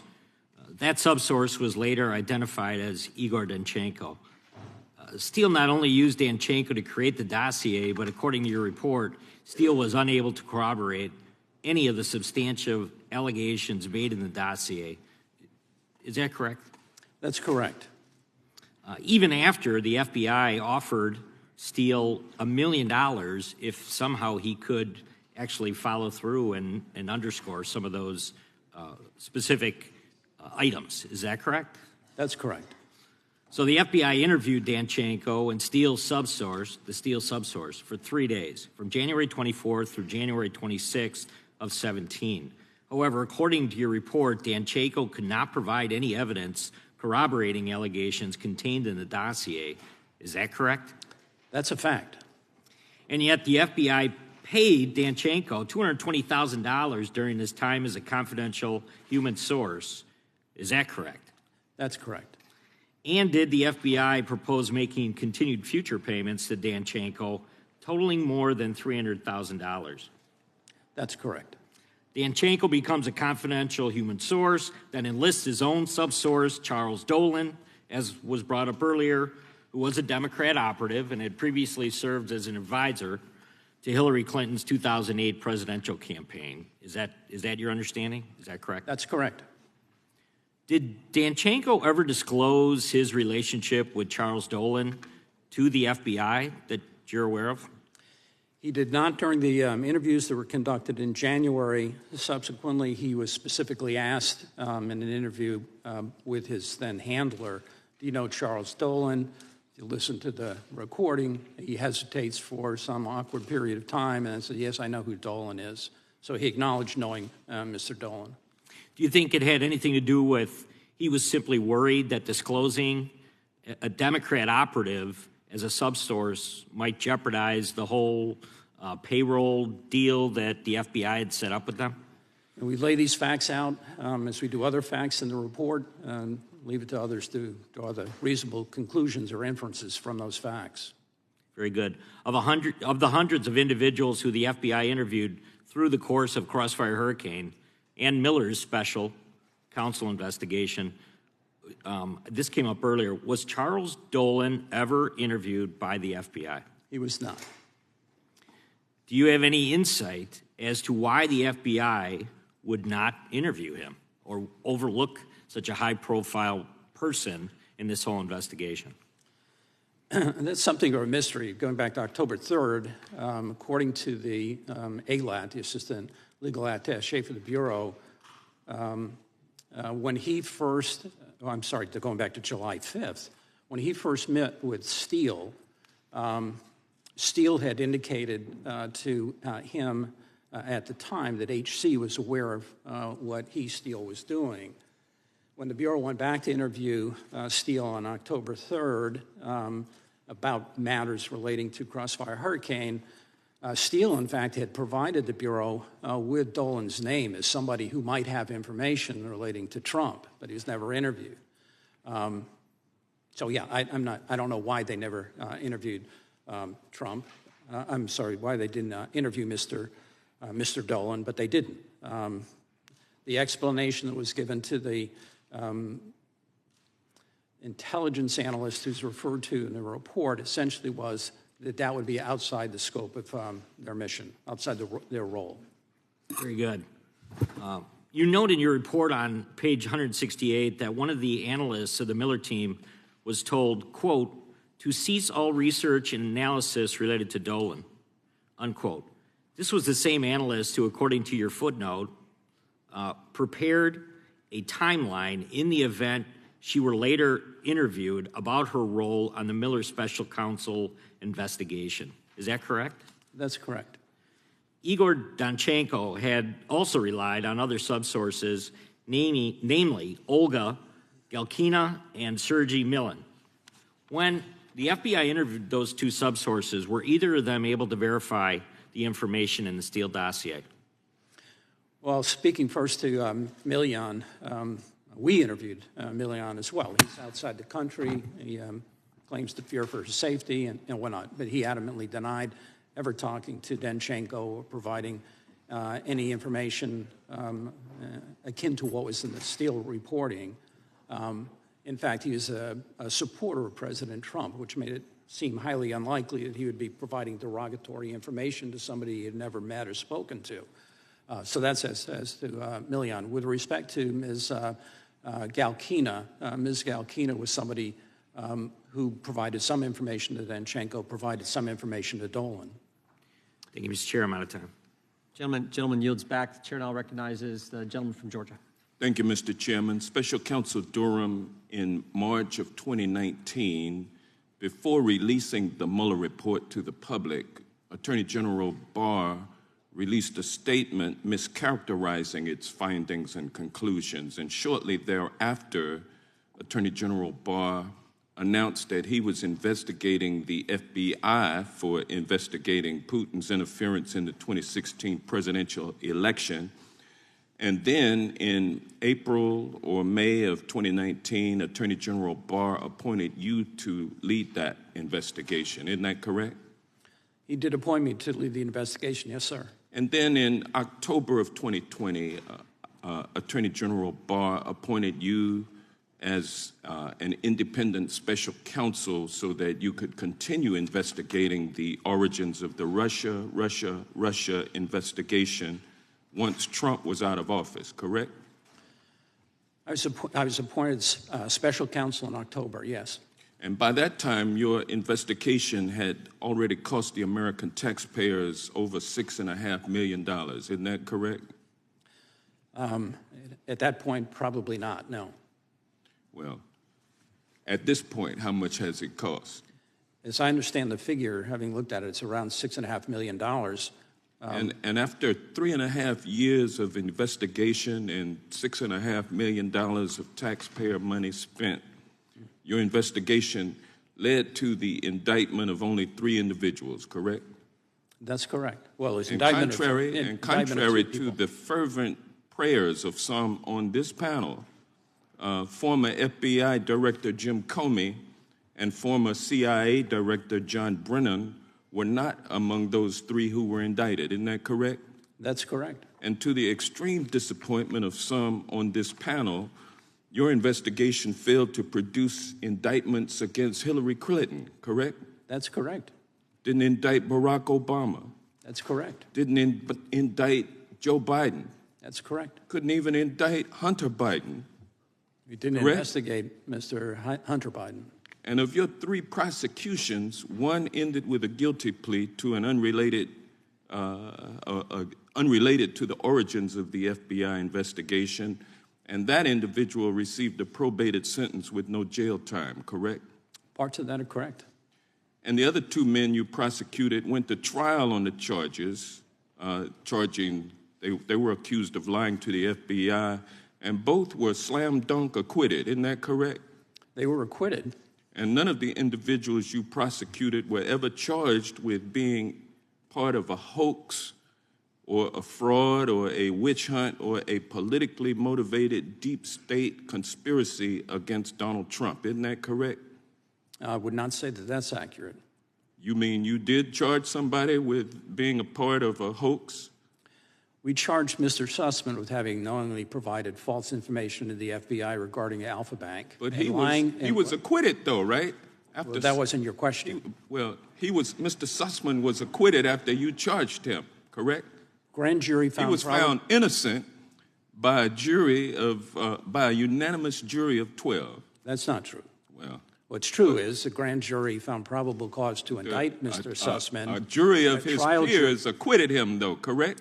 And a trial jury... You're not going to disagree on that, are you, Mr. Durham? I'm going to try to answer your question as it was asked. Well, let me ask you this, because in your report, you related or alluded to allegations of misconduct against Mr. Sussman and Mr. Danchenko as if those allegations had been proven true at trial, when in fact both those individuals had been acquitted and your allegations disproven.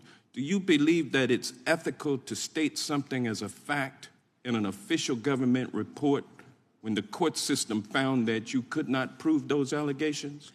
Well, I think if you read the report, you'd see that we talked about the results of the trial, and we included all of the evidence that we had available, unfortunately not all of which was admitted at trial. Well, let me ask you this, Mr. Durham.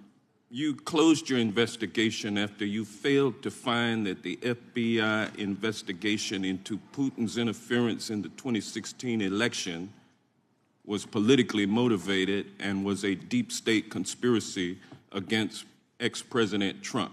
You were unable to prove that that was true. That is not what I was investigating.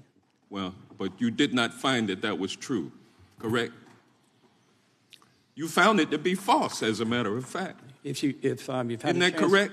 You have a chance to read the report. Well, I did. Mr. Chairman, the time has expired. Could the gentleman be allowed to answer the question? The gentleman can respond. Time the gentleman from Georgia expired. The witness can respond. I'm saying if you read the report, we lay the facts out in the report as to these matters. I'm not here to talk about Mr. Trump. I'm not here to talk about deep state or whatever other characterizations you made. This report is factual. Nobody's raised any issues as to whether it's factually inaccurate in any way. People can draw their own conclusions based on those facts. Yep. Mr. Durham, you've been at it an hour and a half here. We could keep going. If you can keep going, just let us know if and when you... Yeah, I'm fine, whatever the committee wants. Chair now recognize the gentleman from California, Mr. Issa.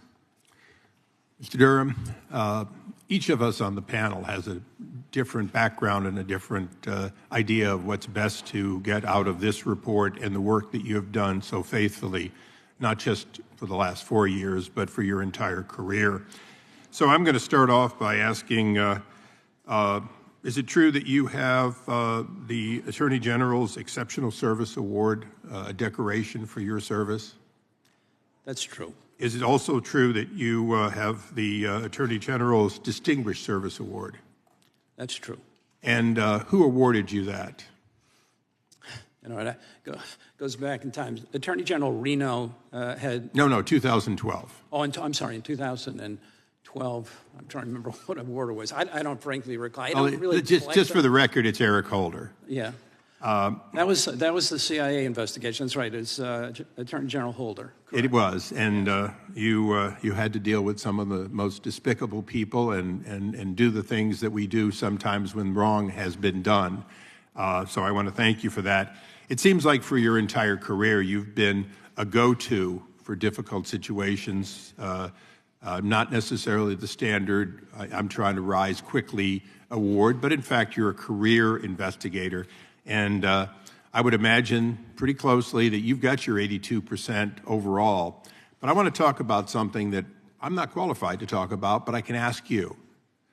Are there what you would call unindicted co-conspirators in this? In other words, are there people at all levels who did things wrong, who were not charged with crimes because of the limitation of the ability to bring charges against them for what they did, even if it was wrong? We brought charges where we thought in good faith that we could prove a case beyond a reasonable doubt. Is there evidence beyond that? Of course.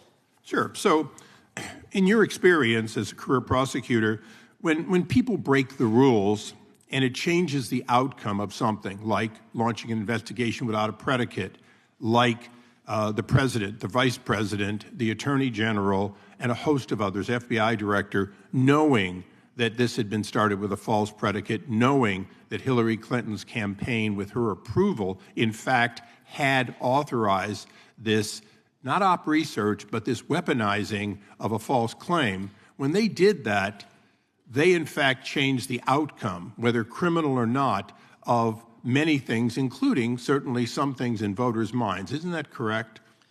I mean, generally speaking, there are lots of bad things that people do that aren't crimes. We can only charge those that aren't crimes. And I appreciate that. So when people are constantly making this point that somehow you didn't put enough people in jail, you gave us 300 pages that give us a responsibility. And as I said, I'm not going to try to pretend that I'm the smart lawyer up here at all, or even a lawyer. But I am somebody that understands organization, oversight, and transparency. In your report, you do note the changes made and so on. But unless we make changes in transparency to outside individuals who can be counted on to be ombudsmen to the process, isn't it true that if the president, the vice president, the attorney general, and a host of other top people at the FBI and Department of Justice choose in the future to push to make outcomes occur that would not occur according to their own printed rules, that no rule per se is going to change that? I think that's true. As we say in the report, ultimately what this comes down to is the integrity of the people who are doing the job. Are they adhering to their oath, or are they not adhering to their oath? Are they following the law? Are they not following the law? Well, in my 20-plus years on this side of the dais, what I've found is that people, when the light of day is shed on them, follow the rules much better than they aren't. So for all of us up here, I want to thank you for your contributions and your service. Hopefully, I know you've gone into retirement, but hopefully in the future, as we begin looking at reforms that can be counted on and believed by the American people, at reforms that create better transparency, at reforms that do not allow FISA judges to be misled by people with an agenda, that you'll be available to at least give us some of the guidance from your decades of knowing how it's done right at the Department of Justice. And Mr. Chairman, I want to thank you for your indulgence in so many people. I will not take excess time. I believe this witness's 300-plus pages speaks extremely well for itself, and I yield back. The gentleman yields back. The gentleman from California is recognized.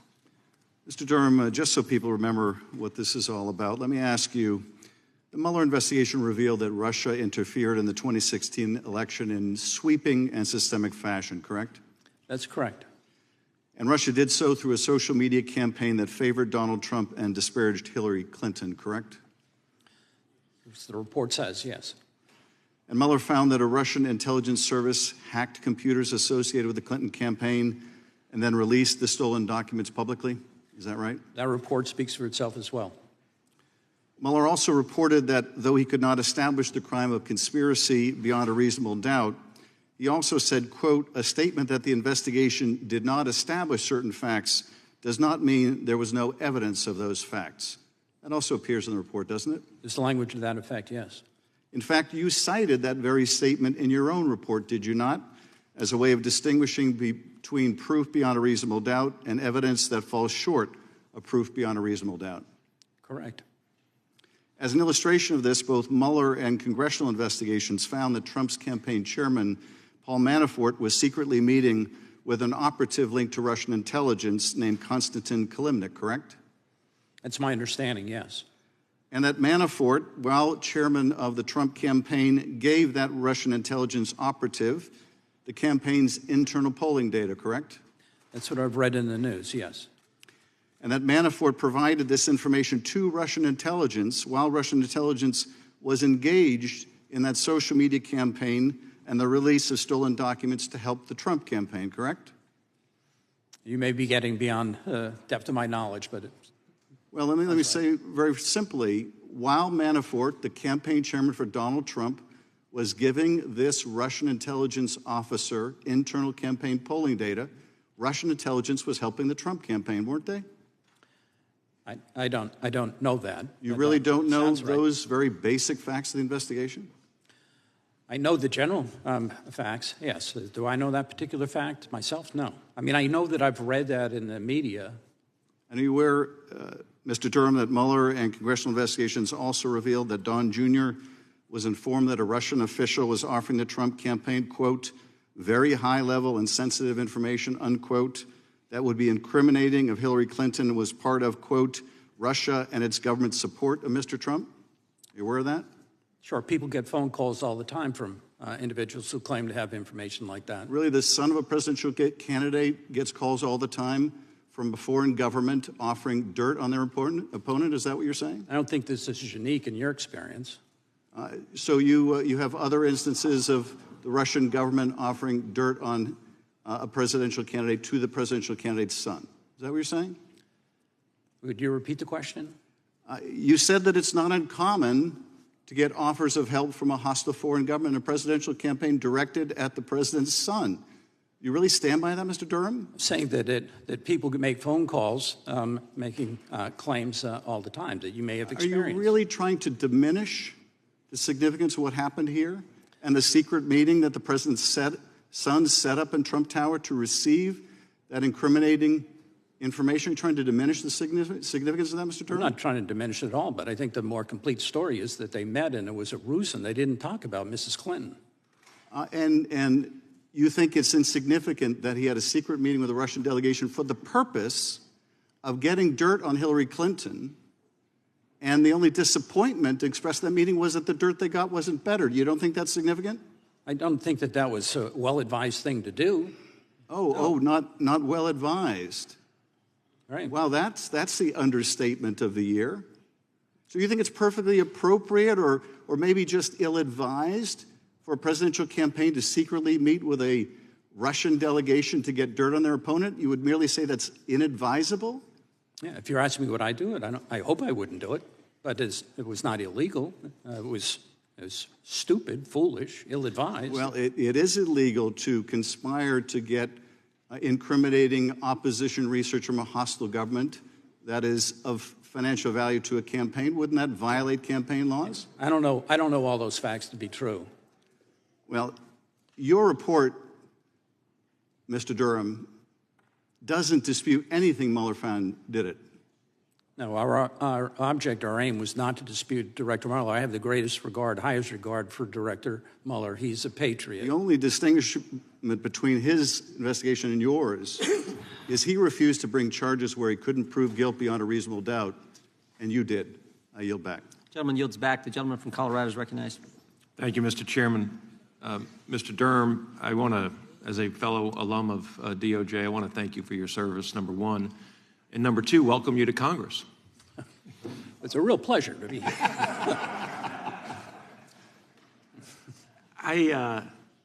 I want to ask you some questions about FISA and some of your most recent experiences as the special counsel and what your specific advice would be, I guess. I am concerned with the conclusions in your report, and I just want to, they've been mentioned several times here, but in your opening statement you talk about lack of investigative discipline, a failure to take logical investigative steps, and bias.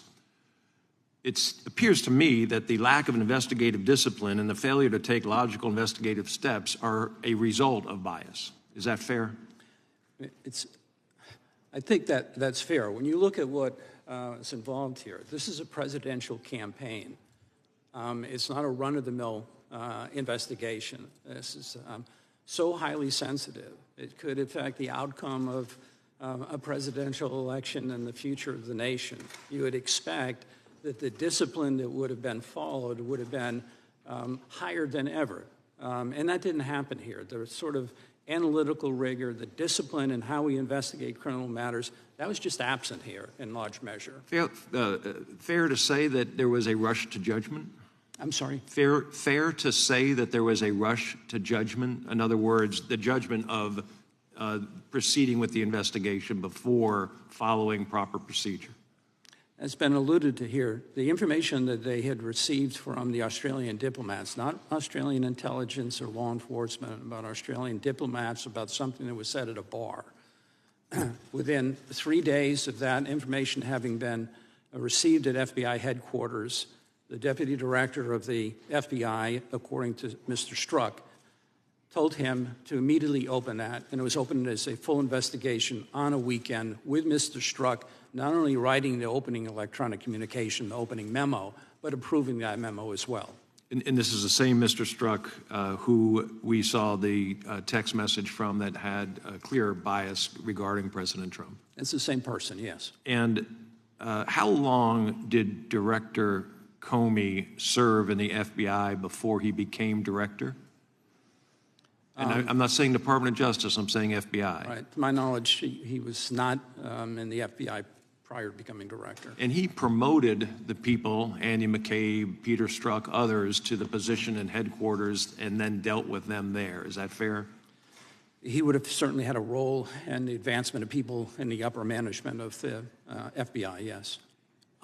My concern is that the bias that has been demonstrated there, whether it has been eradicated or dealt with, could exist in any of these agencies. And these agencies have access to very sensitive information that we and Congress allow for counterterrorism, counterintelligence activities, and it really goes around the Constitution because it does not deal with U.S. citizens. And I'm talking about the FISA rules now. Have you heard of backdoor searches? I've heard the term, yes, sir. And it refers to the ability of an agency to look at a U.S. citizen's communications because the communication was with a foreign individual and it was recorded because that foreign individual was being looked at. Is that fair? That's fair. And if there was this bias in an agency like the FBI that we saw previously, and they wanted to go after a U.S. citizen, they could use that technique to go after that citizen. And my question to you is, how do we prevent that? How do we in Congress take a look at FISA, try to maintain the national security interests, but at the same time protect U.S. citizens from a rogue agency, a biased agency or agent? I shouldn't say agency and condemn everyone, but individuals in the agency. How do we protect American citizens from what could occur? And let me give you another quick example. Going out and buying information from private data sellers to obtain information that you couldn't obtain with a search warrant because you don't have probable cause. Those techniques are all available under FISA. What should we do? You know, that's clearly beyond my my background and experience. These are very complicated questions, particularly when we know the adversaries are doing the same thing. And, you know, what do we do under those circumstances? I think you've got a very tough job in figuring out how do you balance the liberties of the American people, and protect the liberties of the American people, while at the same time protecting the country and the nation and the people of the United States. I don't feel qualified really to provide you with any helpful information along those lines, but I know that it is a serious issue. It's a serious concern. I thank you, and I yield back. Gentleman yields back. Before going to the gentleman from California, the gentlelady from Texas has a unanimous consent, I think? Okay. Mr. Chairman, I ask unanimous consent to submit records from the Department of Justice reflecting meetings with the U.S. Attorney John Durham. These records were in response to American Oversight's request for DOJ communications between the offices of the Attorney General and the Deputy Attorney General and the Durham or his first assistant. I ask unanimous consent to place this in the record of this hearing. Without objection, so ordered. Mr. Chairman, I have a unanimous consent. Gentleman from California. Mr. Chairman, you and your colleagues have continually cited to Steve DeUnio's transcribed interviews using selected statements taken out of context. I move for unanimous consent to enter the entire transcript into the record so the American public can see for itself exactly what he said.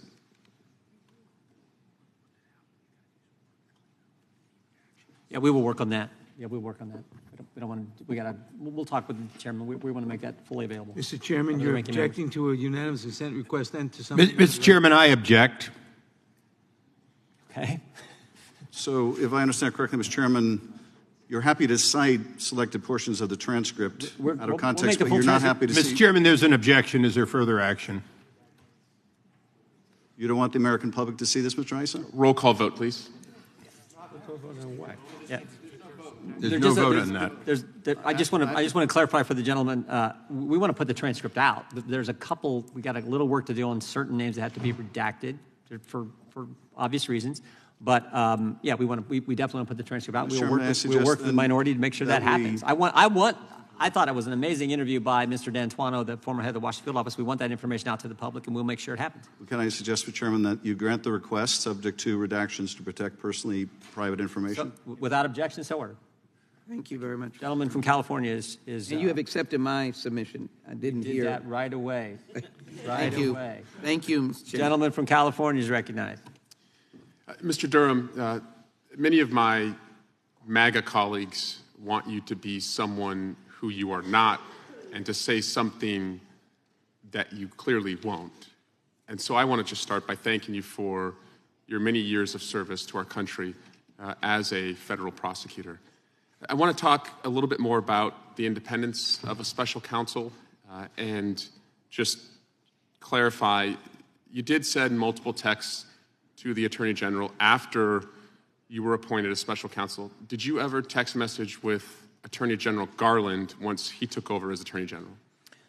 No, Attorney General Garland had me communicate through the principal Deputy Attorney General, Mr. Weinsheimer. Did you ever travel overseas with Attorney General Garland? No.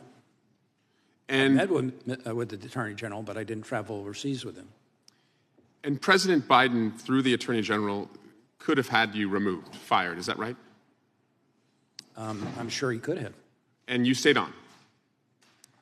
I completed my term as special counsel.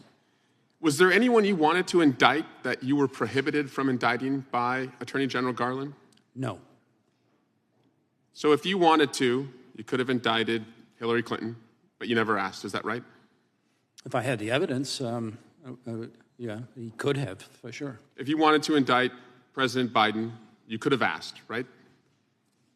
Yeah, that was not part of our mission. We weren't really looking at that. But if you could have indicted Director Comey, you could have asked. Is that right? And you didn't.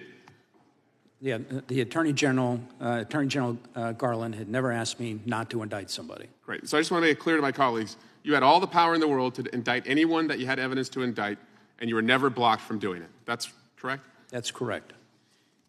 I also want to compare you to the last major special counsel investigation that we had. You agree Special Counsel Mueller charged dozens of individuals, and you indicted 3. Is that correct? Indicted 2, and a third pleaded guilty. Right. And Special Counsel Mueller had dozens of convictions, some at trial, but no defendant was outright acquitted. Is that right in the Mueller investigation? Outright acquitted. Across the board, every charge acquitted. Right. I don't believe there are any acquittals. I'm not sure there were dozens of convictions. There were more than a dozen people who were indicted. You were wise earlier to not weigh in on Donald Trump's character. You are under oath, after all. But did anything in your report prove false that Russians met with Trump's family during the campaign at Trump Tower after an offer of dirt on Hillary Clinton? Anything prove that that meeting didn't happen? I don't have any evidence that that did not happen. Anything in your report prove false that in the 2016 campaign, Donald Trump tried and concealed from the public a real estate deal he was seeking in Moscow? I don't know anything about that. There's nothing in the report about it. It's not something we investigated. Anything in your report prove false that Donald Trump publicly asked Russia to hack Hillary's emails and then hours later they did? If you're referring to... Did Donald Trump not say at a press conference, Russia, if you're listening, you should get Hillary's emails? Did you prove that he didn't say that? Yeah, no, we didn't. Okay. We didn't investigate. Did you prove false in the 2016 campaign that Trump's campaign manager gave polling data to a spy for a Russian intelligence service? We didn't investigate that. Anything in your report say that Donald Trump in 2016 acted the way that Americans would want a presidential candidate to act with regard to Russia? I'm sorry, could you repeat that? Are you signing off on the way Donald Trump acted with Russia in 2016? Yeah, our report doesn't address that. And you agree that Russia interfered in the 2016 election? I agree that there's substantial evidence to show that. Thank you. Mr. Durham, my MAGA colleagues want you to be someone you're not, and they want you to say something you won't.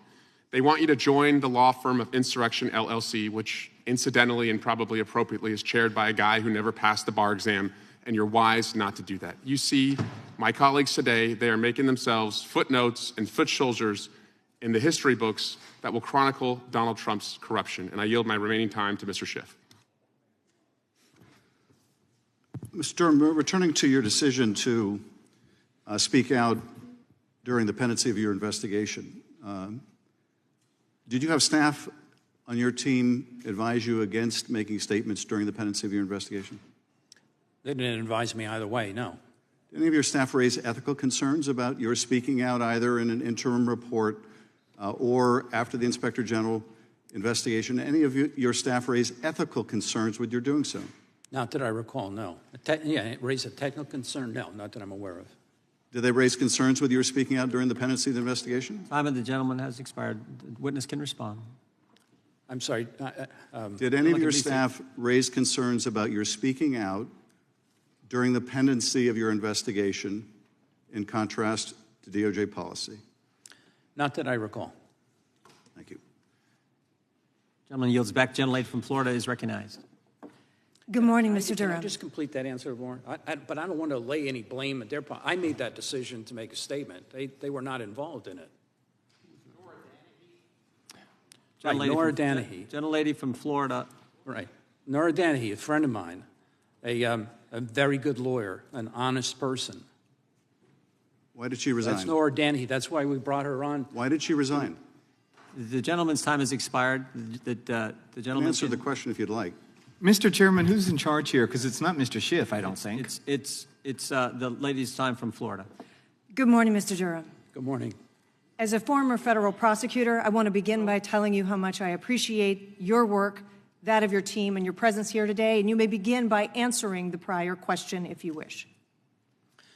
With respect to Ms. Danahy, I have the greatest respect for her. She's a friend of mine. She's very well educated. She's an honest person. We had some disagreements on issues, and I don't really have any comment beyond that. I'm not going to discuss the internal management and decision-making. I'll tell you this, that every agent and every lawyer who worked on this project had a full voice in the decisions that were going forward. I made the final decisions. Thank you, Mr. Durham. I'd like to focus on the Department of Justice's procedures as to FISA applications when that process is conducted appropriately.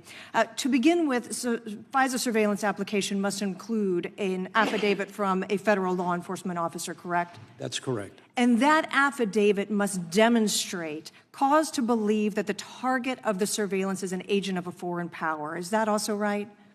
Right. If it relates to a U.S. citizen, it has to be that they're a knowing agent. If it's a non-U.S. person, a knowing element is not required. And it is intended that that affidavit should rely upon reasonable, trustworthy information, is it not? That's correct. Right. And in some cases, in including the case of Carter Page, those affidavits, that information can include the use of information obtained from a confidential human source, correct? That's correct. And when information from a confidential human source is included, would you agree that it's important that material related to the reliability or trustworthiness of that confidential human source is disclosed within the affidavit? Yes. And I believe you testified here earlier today that in this case, information in that Carter Page application related to the reliability and credibility of the confidential human source was not included in these applications. Is that right? I believe that's correct. Okay. Would you tell us, in your experience, in your many years working with the department, why is it important that that type of information is included and disclosed to both federal prosecutors and to the court?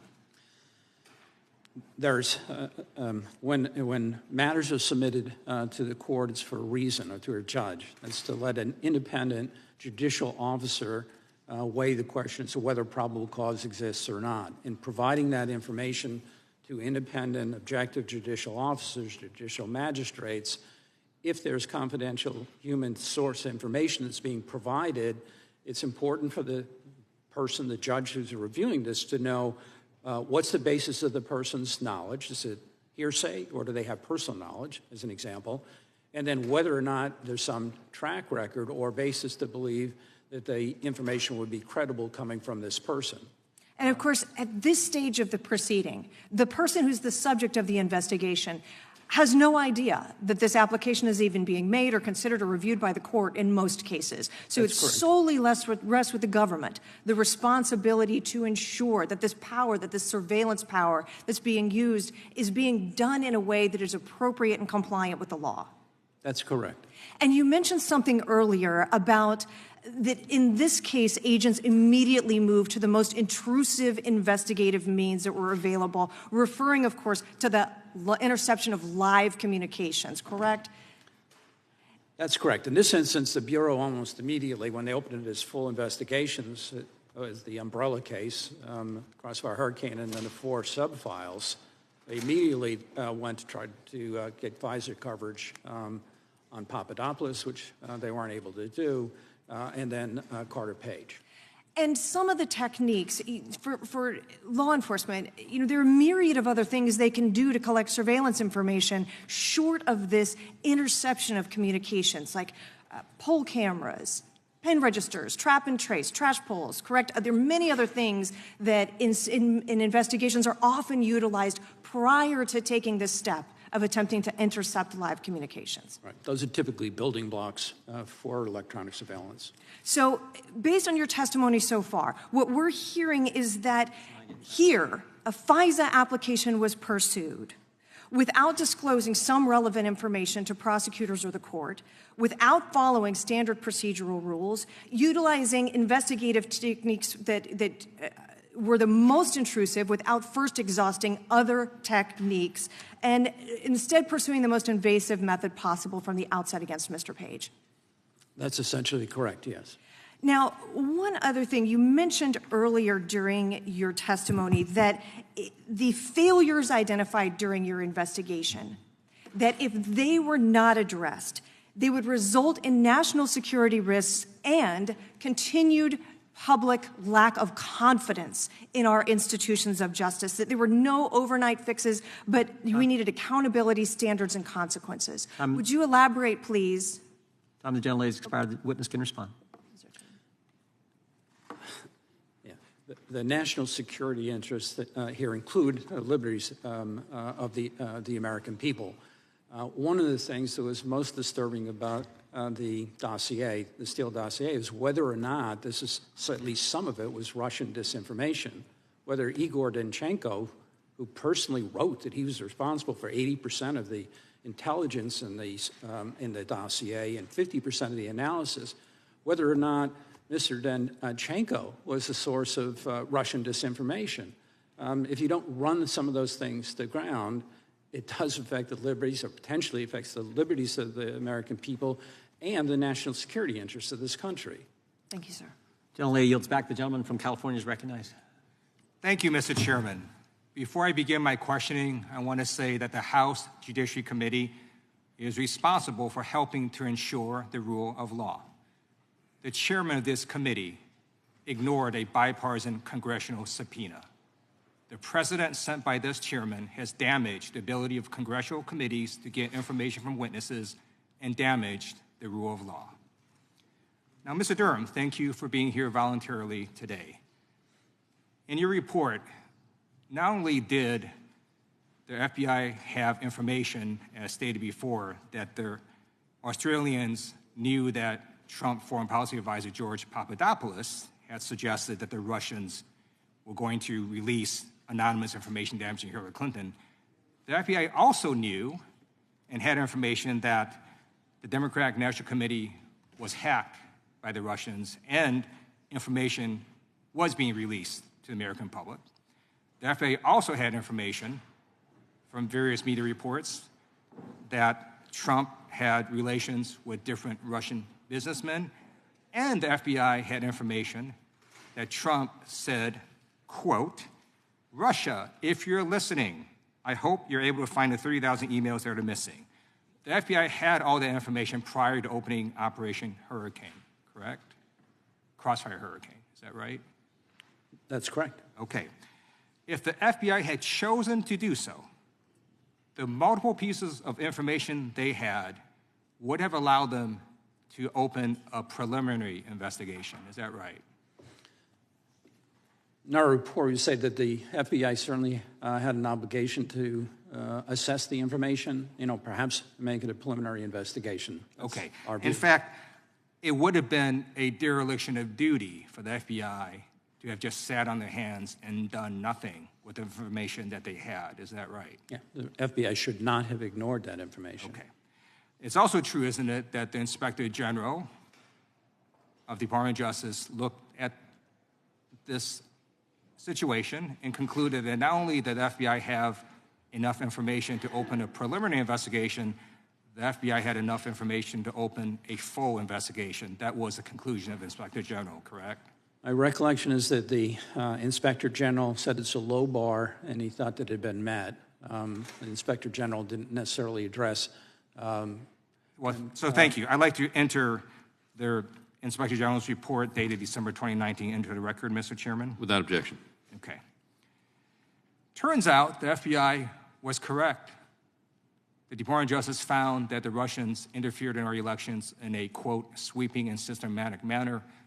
A bipartisan U.S. Senate report confirmed that the Russians interfered in the 2016 elections and that interference benefited Donald Trump. Paul Manafort, Trump's former campaign chairman, also publicly admitted to giving internal Trump campaign data to the Russians, and the U.S. Treasury Department found that this data, which it said was, quote, sensitive information on polling and campaign strategy, was then passed to Russian intelligence services. There is a phrase to describe the facts I just set forth. It's called Russian collusion. Mr. Chairman, I'd like to enter both the Treasury Department documents dated April 2021, as well as the bipartisan Senate report intelligence dated August 2020. Without objection. Okay. Now, Mr. Durham, I'd like to ask you the following simple yes or no questions. Trump's former campaign chairman, Paul Manafort, was convicted, correct? I'm sorry, could you just repeat that one? Trump's former campaign chairman, Paul Manafort, was convicted, correct? That's correct. Trump's former foreign policy advisor to the campaign, George Papadopoulos, was convicted, correct? That's correct. Trump's former deputy campaign manager, Rick Gates, was convicted, correct? Not in connection with the Russian matter. All right. Mr. Durham, you can hold yourself out as an objective Department of Justice official or as a partisan hack, and the more that you try to spin the facts and not answer my questions, you sound like the latter. So I'm just going to ask this simply. Trump's former national security advisor, Michael Flynn, was convicted, correct? That's correct.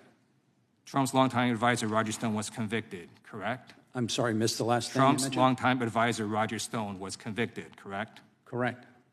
In contrast to multiple Trump associates who were convicted, you brought two cases of jury trial based on this investigation, and you lost both. And so I don't actually know what we're doing here, because the author of the Durham report concedes that the FBI had enough information to investigate And thank goodness the FBI did, because multiple Trump associates who committed crimes were held accountable. And the best way to summarize what happened is thank you to the brave men and women of the FBI for doing their jobs. I yield back. Gentleman's time's expired. He yields back. Gentleman from California, Mr. McClintock, is recognized for 5 minutes. First of all, Mr. Durham, I apologize for the personal attacks that have been leveled upon you by from sources on the other side of the aisle. This is what they do. This is how they argue. So we've gotten used to it, and I hope you will too at some point. The central charge in the Russian collusion hoax was that Trump campaign operatives were in contact with Russian intelligence sources. Were Clinton campaign operatives in contact with Russian intelligence sources? That's beyond the scope of our report. I can only speak to the former, and the former is there was no such evidence. As we report in the report, there was was Danchenko a Russian intelligence source? Mr. Danchenko had been investigated by the FBI for espionage. They closed the case when they mistakenly thought he had left the country. Mr. Danchenko's status in connection with that espionage matter was never resolved by the Bureau. The Bureau, in fact, never opened it. And he was the source for much of the Steele dossier. He said that he was responsible for 80% of the intelligence in the dossier. And who commissioned the Steele dossier? The Steele dossier was done by Fusion GPS, who was hired by Perkins Coie, who represented the Clinton campaign. And so what role did the Clinton campaign play in this hoax? I'm sorry, did they play? What role did the Clinton campaign play in this hoax? The Clinton campaign funded the work, the opposition research that was done by Fusion GPS, and GPS paid Mr. Steele for the dossier. And who in the Clinton campaign approved that relationship? Well, we lay some of that out in the report. I think it was Mr. Elias, who was general counsel to the campaign, who engaged the services of Fusion GPS. Mr. Jordan referenced the Clinton plan intelligence. Exactly what was the Clinton plan? Based on declassified documents in the public record, there was intelligence information that was received at virtually the same time that the information came from the Australians. I mean, within a day or two. That intelligence included information that there was a purported plan designed by one of Mrs. Clinton's foreign policy advisors to create a scandal tying Donald Trump to the Russians. That's the essence of the intelligence as contained in the declassified information. Did the president receive this intelligence? On August 3rd of 2016, then Director Brennan had briefed the president, vice president, director of national intelligence, the FBI, the attorney general, and others. When you say the FBI, you mean Mr. Comey? He had, on August 3rd, it was conducted at the White House. It was Director Comey himself. So Mr. Comey knew about this. President Obama knew about this. Vice President Biden knew about this. But it wasn't provided to the agents on the case or provided to the secret FISA court. Is that correct? That's correct. Why wasn't it? No, we can tell you what the facts are. People can draw their own conclusions from that.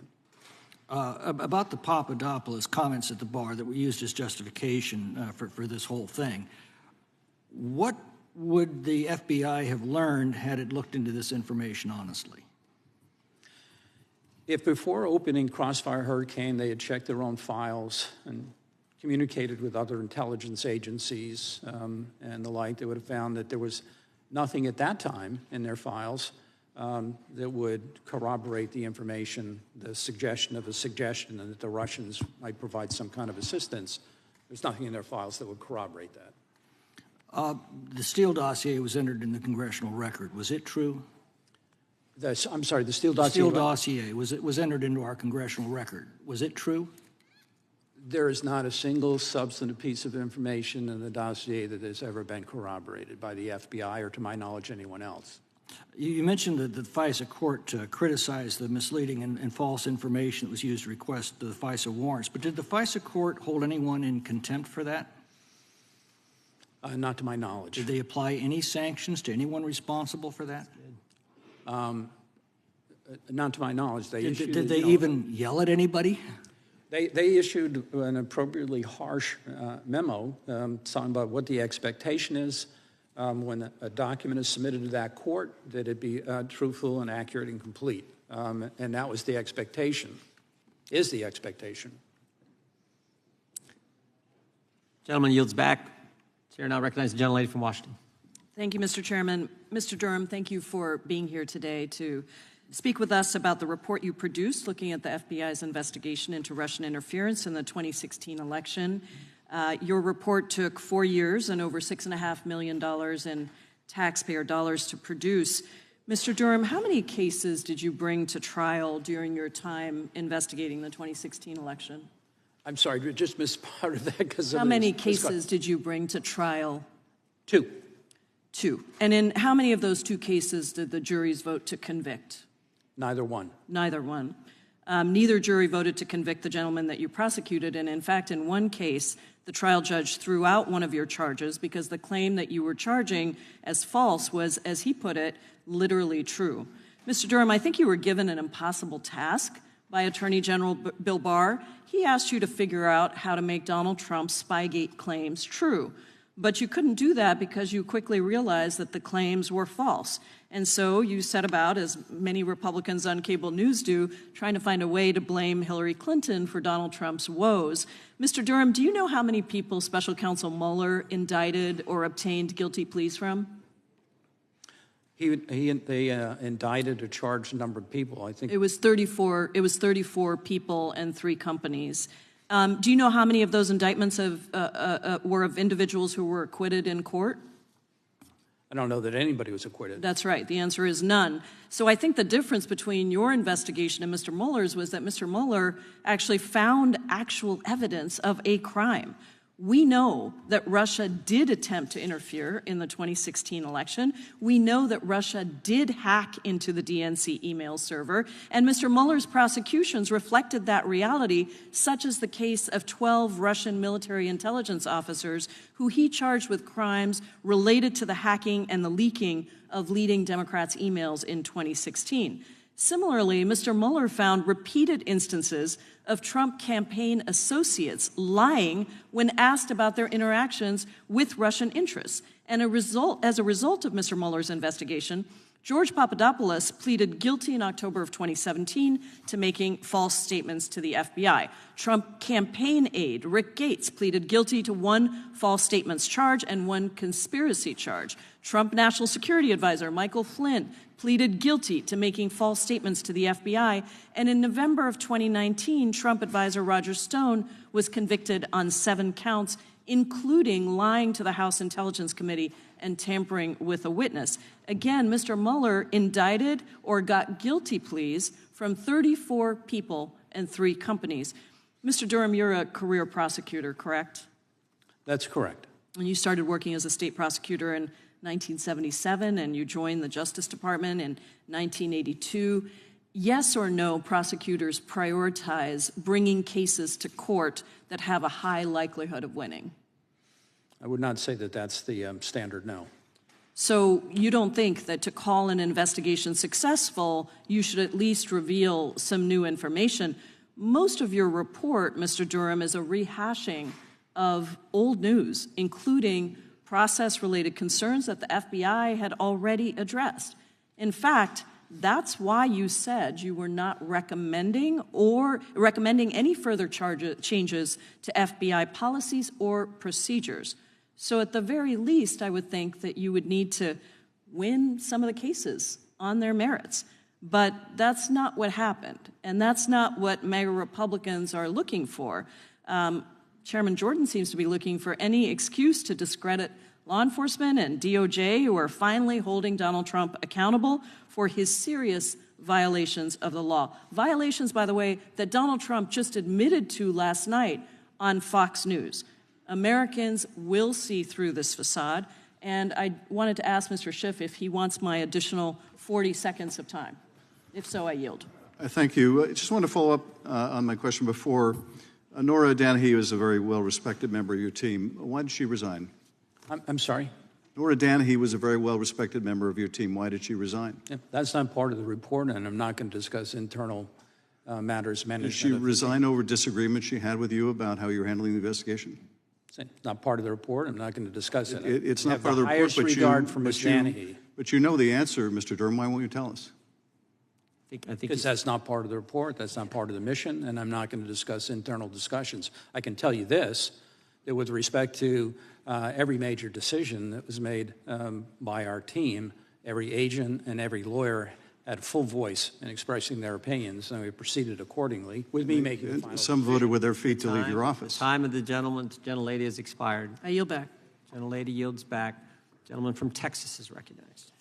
Thank you, Mr. Durham. That's not part of the report. It is a lot of what I've heard from my colleagues on the other side of the aisle. One of my colleagues from California said, I don't know what we're doing here. And what we're doing here is going through this very damning report. The FBI has failed many times over the years that you investigated them. I'd like to ask, did the FBI open Crossfire Hurricane without speaking to the people who provided the information? Yes. Did the FBI open Crossfire Hurricane on a Sunday, only 3 days after reviewing the information? Yes. Did the FBI open Crossfire Hurricane without any significant review of its own intelligence database? Yes. Did the FBI open Crossfire Hurricane without interviewing the essential witnesses? Yes. Did the FBI open Crossfire Hurricane without using any of the standard analytical tools typically employed in evaluating intelligence? Yes. Did the FBI consider the possibility that it was the target? It didn't appear so to me from the evidence. And so I'm curious if you could tell me, because I'm not a prosecutor, some of my colleagues here are, but the average American is not. Can you tell us why and under what motivation would a prosecutorial agency act in such a way where it willfully ignores multiple instances of exculpatory evidence throughout the course of its investigation? Because I just don't understand that. That, in my experience, that is not the norm. That's not how the FBI performs. In this particular case, as is reflected in the report, there appear to be persons in the FBI who were central to opening the investigation that had rather strong views concerning then-candidate Trump. And we've heard in your report that you reference confirmation bias. And a lot of times, or sometimes, we see that the investigators, perhaps the FBI investigators, they have a confirmation bias because they want a guilty outcome. They want to find the suspect guilty. But we did not see that to be the case for Hillary Clinton. So it makes me think that based on the investigation into the conduct and the continuous disregard for duty, there was obviously a special motivation to find this suspect, Donald Trump and his campaign, guilty above anyone else. Would you agree? I can speak to what the facts show, as documented in the report. Again, people draw their reasonable inferences, conclusions from those facts with an honest reading of the report. If either you or someone on your team willfully ignored exculpatory evidence, refused to interview key witnesses, favored one suspect over another, or did any or all of the things that the FBI did during Crossfire Hurricane, would you face repercussions? There ought to be repercussions. If that ever happened in connection with an agent that I was working with and I knew about it, the first thing would be to report it to the court, and the probably second thing would be to report it to their superiors. The third thing would be sure that that agent never worked with me again. I appreciate that. I also appreciate your remarks earlier in your open testimony where you said, my colleagues and I carried out our work in good faith, with integrity, in the spirit of following the facts wherever they lead, without fear or favor. I believe you did that. I'm disappointed in some of my colleagues that have said disparaging remarks about you. I've seen very few that actually talk about your report. They want to talk about everything else, which tells me you're onto something. I'd also yield the balance of my time to the chairman. I appreciate the gentleman for yielding. So Danchenko is the primary subsource. A few years before he does this work, he was investigated by the FBI for espionage. Is that right, Mr. Durham? Correct. And that case was halted because the FBI thought he left the country, right? Correct. Had he left the country? No. Where was he living? He remained living in the place that he was living when they opened the investigation. Right here in D.C., right? Yeah. He hadn't left anywhere. He's right here in D.C., and we're going to stop this. And then they go hire him, use the tax money of the people I get the privilege of representing to pay this guy who they obviously knew was a Russian spy. They hire him, who's the source of all the false information. Is that true? They paid him, they hired him, and they paid him. A couple $100,000, if I recall, right? It was over $200,000. Yeah, and then this guy is hanging out with Dolan, Charles Dolan, who's a buddy of the Clintons, who's also a source for the false dossier that was used to spy on an American citizen. He's hanging out with Dolan. In fact, don't they meet on a park bench somewhere in Arlington, Virginia on New Year's Day? New Year's Day, middle of the day. I mean, this is straight out of the movies, right? And the FBI says, but we're not going to talk to Charles Dolan. I mean, this is two of the dumbest things I've ever heard of. They won't talk they pay a guy who's a Russian spy who's the source of the dossier. The other source of the dossier is Charles Dolan, who meets with that guy on a park bench in Arlington, and they don't want to interview him. I mean, you can't make this stuff up. But that's what Comey's FBI did. And they're still doing this kind of baloney because Mr. D'Antuono told us so, running operations, running investigations out of headquarters instead of assigning a U.S. attorney, a job you did for a long time and did very well. That is a huge problem. And your report, that's why your report's valuable. Gentlemen, I yield back to the gentleman who was out of time, and we now recognize the gentleman from, Mr. Cray. I'm sorry, right here. The gentlelady from Pennsylvania is recognized for 5. Thank you. And thank you for coming to testify today. I know it's not a comfortable experience, obviously.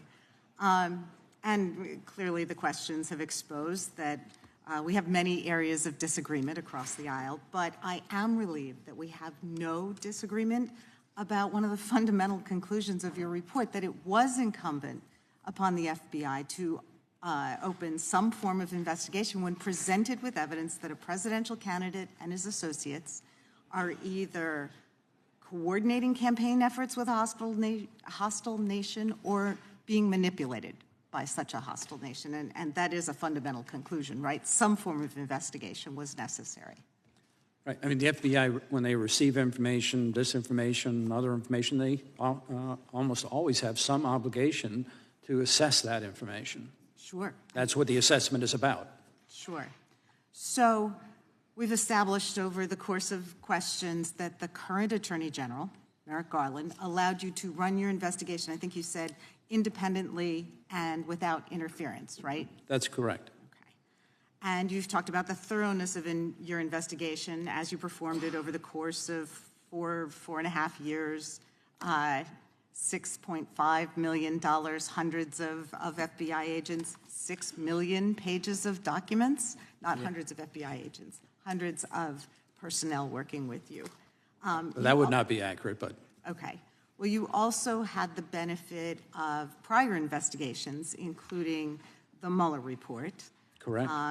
The 2019 Department of Justice Office of Inspector General's report, which concurred with you that there was an obligation to investigate, right? Yes. Although it disagreed with you about precisely the form, correct? I think it's more than form, but we had disagreement in that regard. And there was also a 2020 Senate Select Committee report on intelligence run by Senator Rubio that affirmed that Russia, in fact, had sought to interfere in our elections to benefit the Trump campaign, correct? The report, I don't remember if Senator Rubio was the chair at the time or not. Okay, but I don't think he was. Okay. So with all of that, you and Attorney General Barr had both been appointed by President Trump, right? I'm sorry, can you just repeat that one again? You and Attorney General Barr had both been appointed to serve at that time by President Trump, correct? I had been nominated by President Trump, and I believe that Mr. Barr was nominated to be Attorney General by Mr. Trump. Okay. And the AG Barr appointed you to be special counsel, right? He appointed me as special counsel, yes. Okay. But in contrast to the independence and lack of interference, which you have noted on multiple occasions that has been performed by Merrick Garland, AG Barr had a very active role in your investigation. And I just wanted to mention a couple instances First of all, shortly after your appointment, you and AG Barr both traveled overseas and met with Italian officials who provided some allegations with respect to criminal activity by the former president, correct? We traveled well, this is outside the reports. I'm not sure that I'm authorized to talk about it, but we went to Italy to try to pursue leads involving a particular mysterious professor. Okay, so you don't mention in your report those allegations of misconduct concerning the former president, correct? It's not in your report. You didn't include that information in your report, right? Okay. Which information? About your trip to Italy with AG Barr? No, I don't know why I would have included that in a report. The day the Inspector General's report was published, you issued a press release saying that you didn't agree with some of his conclusions. Did AG Barr ask you to issue that press release? Absolutely not. Okay, who did? I made that decision. Do you want to know why or no? Actually, I wanted to know first, can you identify any other occasion which a special counsel has released a press statement questioning another special counsel or Inspector General's report? Can you name one? Yeah, I don't know of any. Okay. They may have, but I don't know about it. Okay, so did you communicate with AG Barr about your press statement before his was released the same day, or was that just a fantastic coincidence? Did I communicate with Attorney General Barr about what? About your press release questioning the IG's report. I told Attorney General Barr, I didn't ask his permission, I told him that I was going to do it. Okay. One more question. There's been mention of the resignation of one of your colleagues, Nora Danahy, in the fall of 2020. Isn't it true that she resigned in protest concerning pressure by AG Barr for you to deliver an interim report or other results before the 2020 presidential election? You'd have to ask Ms. Danahy that. I'm not going to discuss the internal discussions in our group. Or we could Google it. Thank you. I yield back. It's a pretty good source of information. Sure is. The gentlelady yields back. The gentleman from Oregon is recognized. Thank you, Mr. Chair, and thank you, Mr. Durham, for being here today and for your patience with us. I want to talk about that space between law and policy, I guess, if you will. And I want to go back to, I think I got your words written down during your opening statement where you said there were troubling violations of law and policy. Do I have that right? Yes, sir. And so the assertion has been that perhaps there should have been more indictments, more people brought before the court for their actions. But it appears to me that you tried that and perhaps encountered, I haven't looked at the two trials that turned out not to reach convictions, but was it a situation where there was something wrong but it didn't rise to the level of a crime? Is that what was going on in that space? You conduct these investigations. We conducted this investigation, the other public corruption investigations, organized crime investigations, and when there's sufficient evidence that you believe that the evidence is sufficient to prove a case beyond a reasonable doubt, that case should be brought. There may be evidence that you have, but you're not confident that it would be sufficient to prove a case beyond a reasonable doubt and sustain that case on appeal, and you don't bring the action. And here there was conduct, some of which was misconduct. There's conduct that was probably criminal, but you couldn't prove it. And that's true here. It appears in other instances as well. Right, and I think the phrase political bias or confirmation bias has been used a number of times. Is that a crime? Confirmation bias is not a crime. It's part of our human condition, I suppose. Yes, and so you may well have found, and it sounds like you did, troubling violations of law and policy, which perhaps would not lead to, and did not, of course, convictions, but it doesn't make it any less wrong when we have our law enforcement agencies engaging in this kind of conduct. And I think that's why you call it troubling. Do I have that right? You have that right. And the question, I suppose, is what can we do about this situation looking forward? If it's not a crime, but we know it's wrong, what should we be doing? And I think you made some suggestions. Can you recite those for us? And you spent 4 years in this space, and there's obviously things going wrong that we can't convict people for, or at least it doesn't rise to the level that will warrant that approach. What should we be doing? Yeah, I mean, the real difficulty, in my view, is trying to figure out how to hold people accountable for their conduct.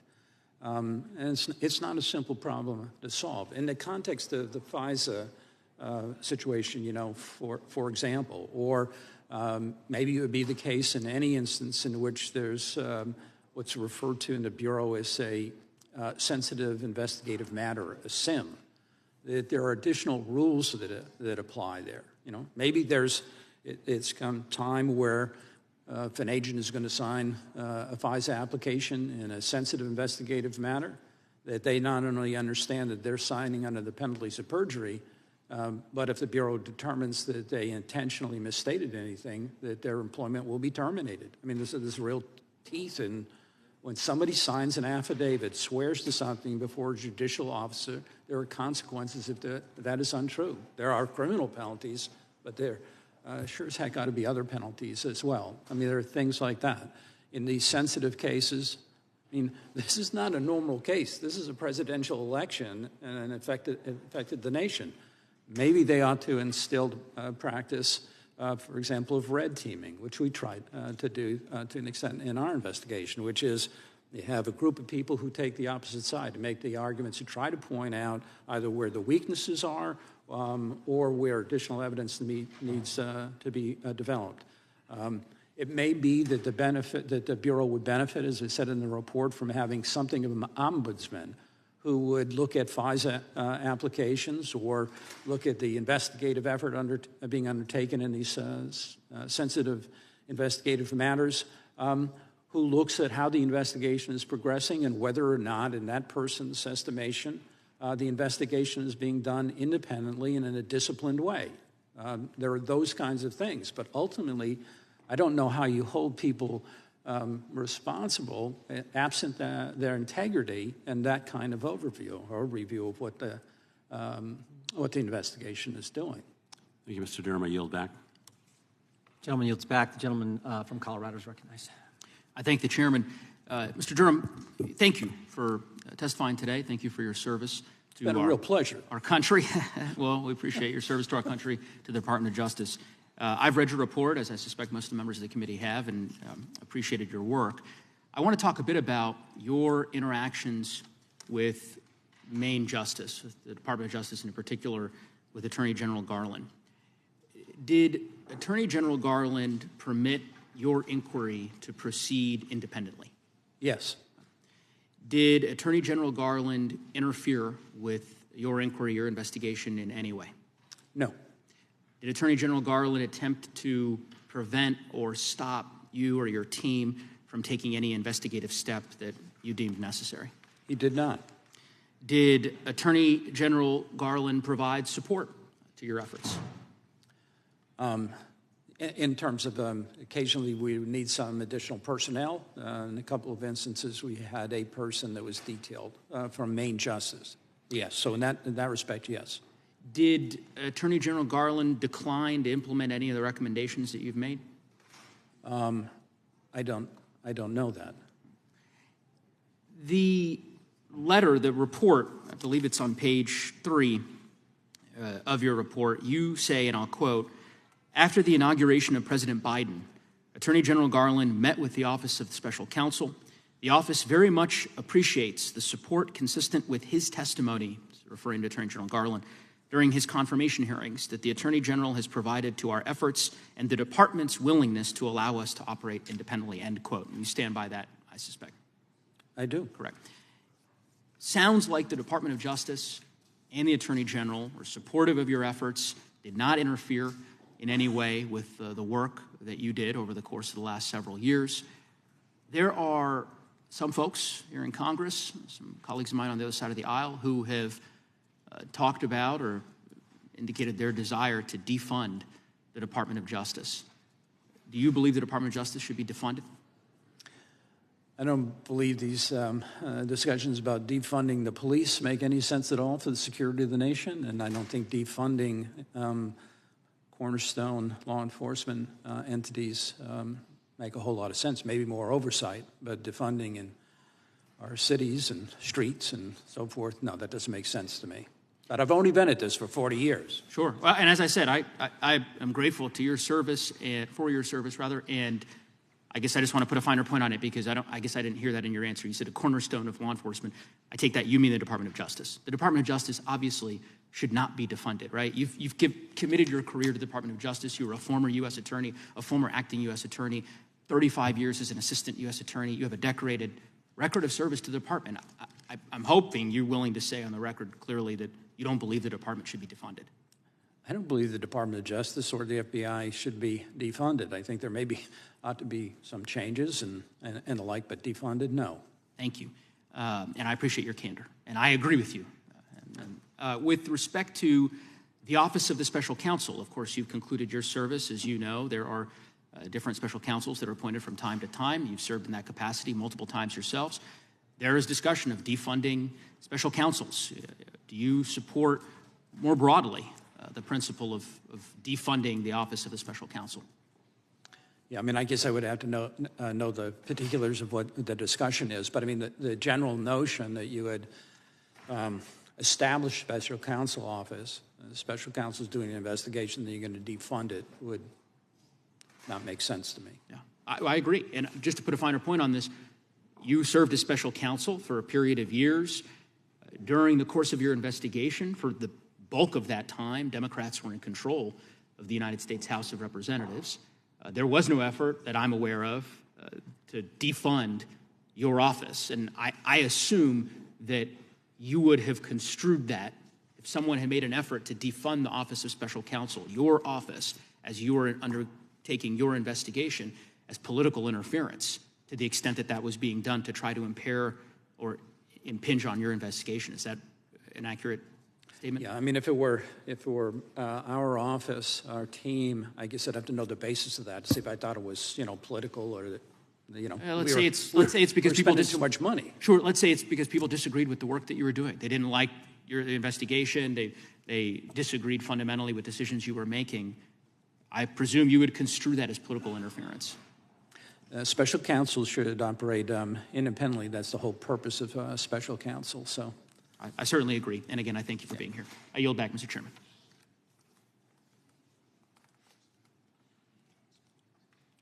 Gentleman yields back. The gentleman from Alabama is recognized.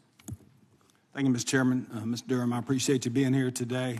Sobering, I think, is a pretty good word. I think that's a good description of what we're talking about. When I read your report and as we talk about it, when I'm in the district, very often one of the major concerns is the weaponization of investigations and the Department of Justice against certain people in our society. And so, yes or no, did the FBI place significant reliance on information given to them by President Trump's political opponents?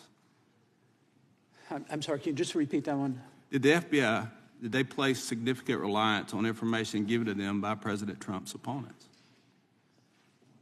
The Crossfire hurricane investigation, the FISA in particular, the FISA and Carter Page, the Bureau had concluded itself, absent the dossier, they wouldn't have been able to establish probable cause. Did the dossier come from President Trump's political opponents? It was funded by the Clinton campaign and the DNC. So in that degree, yes, it came.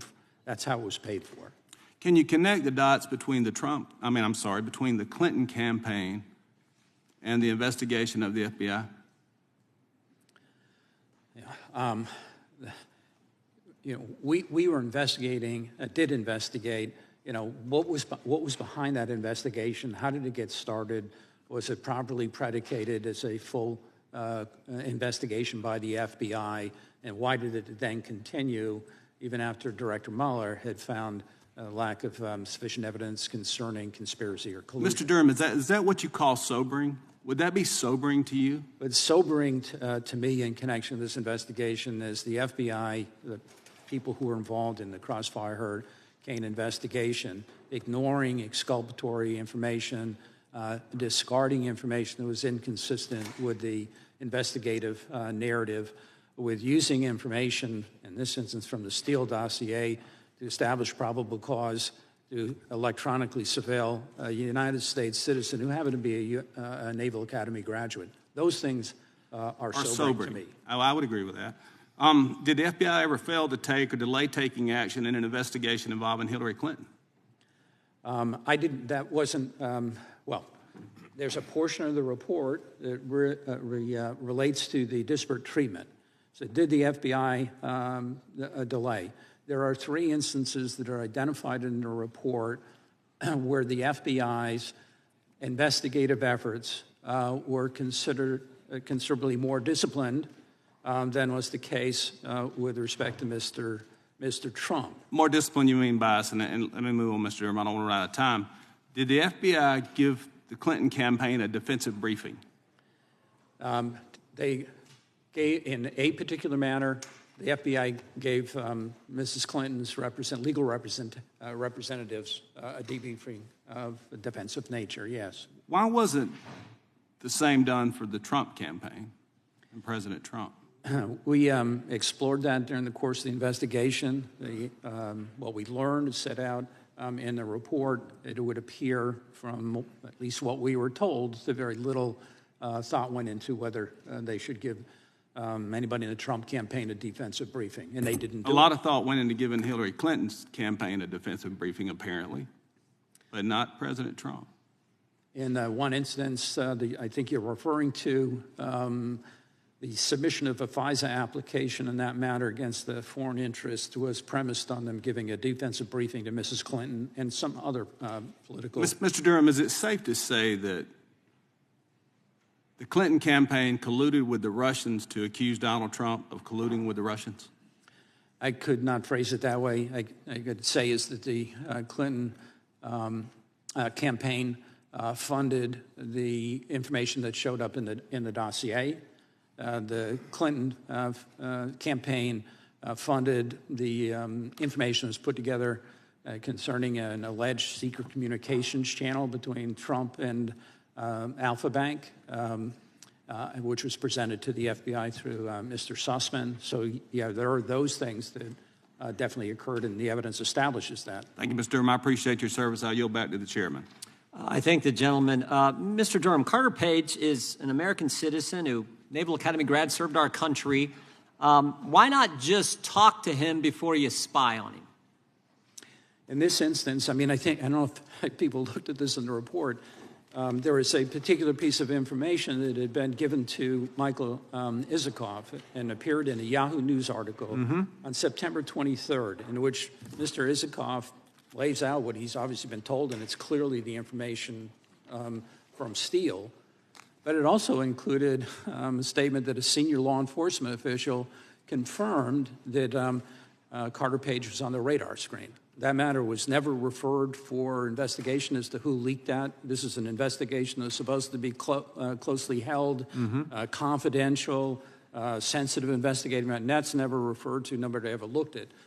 Who's the senior law enforcement officer who gave the information to Michael Isikoff that Carter Page was on their radar screen? That's not number one. Who do you think it was? Mr. Chairman, the time is well expired. The witness could answer the question. You can't ask another one. I appreciate the ranking member for pointing that fact out. Okay, I'm not sure. Am I supposed to answer or not? Am I done? I'll let you answer. Oh, okay. So then, with respect to Carter Page, within 2 days of that article, wrote a letter to Director Comey saying, I didn't do the things that are suggested. I didn't meet with these people. I'm willing to sit down and talk to the FBI. Tell me when and where, essentially. He offered to be interviewed. The gentlelady from Texas is recognized for unanimous consent. Thank you very much, Mr. Chairman. Let me submit into the record an article dated 6/18/23. After years of political hype, the Durham inquiry failed to deliver. As unanimous consent, and then as unanimous consent to place into the record this language from a letter directed to Mr. Durham on May 15, 2023. The Federal Bureau of Investigation appreciates the Special Counsel's independent review. We also appreciate your acknowledgement of the extensive cooperation the FBI provided to your team throughout the review, including production of nearly 7 million pages of documents, assignment of full-time FBI special agents to assist in your fact-finding process, and provision of FBI technical expertise. Without objection. Thank you. Mr. Chairman, I yield back. Gentlelady yields back. The gentlelady from Pennsylvania is recognized. Thank you, Mr. Chairman, and thank you, Special Counsel Durham, for being here today. As has been noted, it's been 4 years and $6.5 million of an investigation And the Durham report makes no new recommendations to change FBI policy or procedure. It does not conclude that the Crossfire Hurricane investigation should not have been opened, and it even acknowledges that the Clinton campaign did nothing worthy of prosecution. Sadly, the Durham report dredges up allegations from unsuccessful prosecutions, including claims that have been rejected by judge and jury. The flaws of the Durham process were so troubling that some aides resigned in protest. I did Google and, in fact, read the news articles around the resignation of Nora Donahue, that it is reported that she resigned because of pressure on you and the special counsel group to produce a report or an interim report prior to the presidential election. You can't comment on Nora Donahue's personnel matter. Were you ever encouraged, persuaded, pressured to issue an interim or report prior to the presidential election? You see, without hesitation, I was not pressured into doing anything. Was it suggested to you? It was not suggested to me. And yet it might have been suggested to someone who worked under you, separate from you. I don't believe so. Okay. Mr. Durham, would it have been a dereliction of duty if the FBI sat on its hands and did not investigate with the information they had in front of them? Isn't it true? I'm sure the Bureau has an obligation to investigate. They should investigate information that they receive from the public or otherwise. And generally speaking, yeah, they have an obligation to look at and assess information. And in this case, they had an affirmative duty to investigate. Would you agree? They had an affirmative duty to assess the information they had gotten from the Australian diplomats. Which would be an investigation. You were assigned to investigate that investigation. Mr. Durham, when did you first meet with Attorney General Barr about a potential investigation into the Mueller report, Mueller investigation? You know, I was appointed in May of 2019. I had met Attorney General Barr after, not in connection with these matters, but I think I initially met the Attorney General when I became the U.S. Attorney for Connecticut. Let me just put the calendar together. It was on March 22nd that the Mueller report was submitted to Attorney General Barr. Would you agree with that? That's March 22nd. And according to public records, you met with Attorney General Barr on March 25th, 3 days later. Okay. And on March 24th, Attorney General Barr released his so-called summary document of a 448-page report, which blatantly mischaracterized the findings in the Mueller report. Would you agree with that? No. Did you discuss the Mueller report during your meeting with Mr. Barr on March 25th? I don't believe so. I think that the timing was 3 days after he received the report, and you don't think in your meeting you talked about the Mueller report? I don't think that was. I think it was when I was meeting the Attorney General because I had become the U.S. Attorney in Connecticut in mid to late February. Maybe you could search your memory and get back to us on that. It's troubling to me because it is clear you were brought in by Attorney General Barr the same week the Mueller report was released and the day after his misleading letter, which hung out there for 25 days before the public got our hands and our eyes on the redacted report. You were hired to investigate the investigators. 1 week after you met with Mr. Barr, on April 13th, Attorney General Barr's counselor, Seth DeCharme, emailed you offering assistance on behalf of Barr, saying, quote, John, the AG has made me aware of the redacted material you're working with him on, and he asked me to provide you with my support and assistance. Is that true?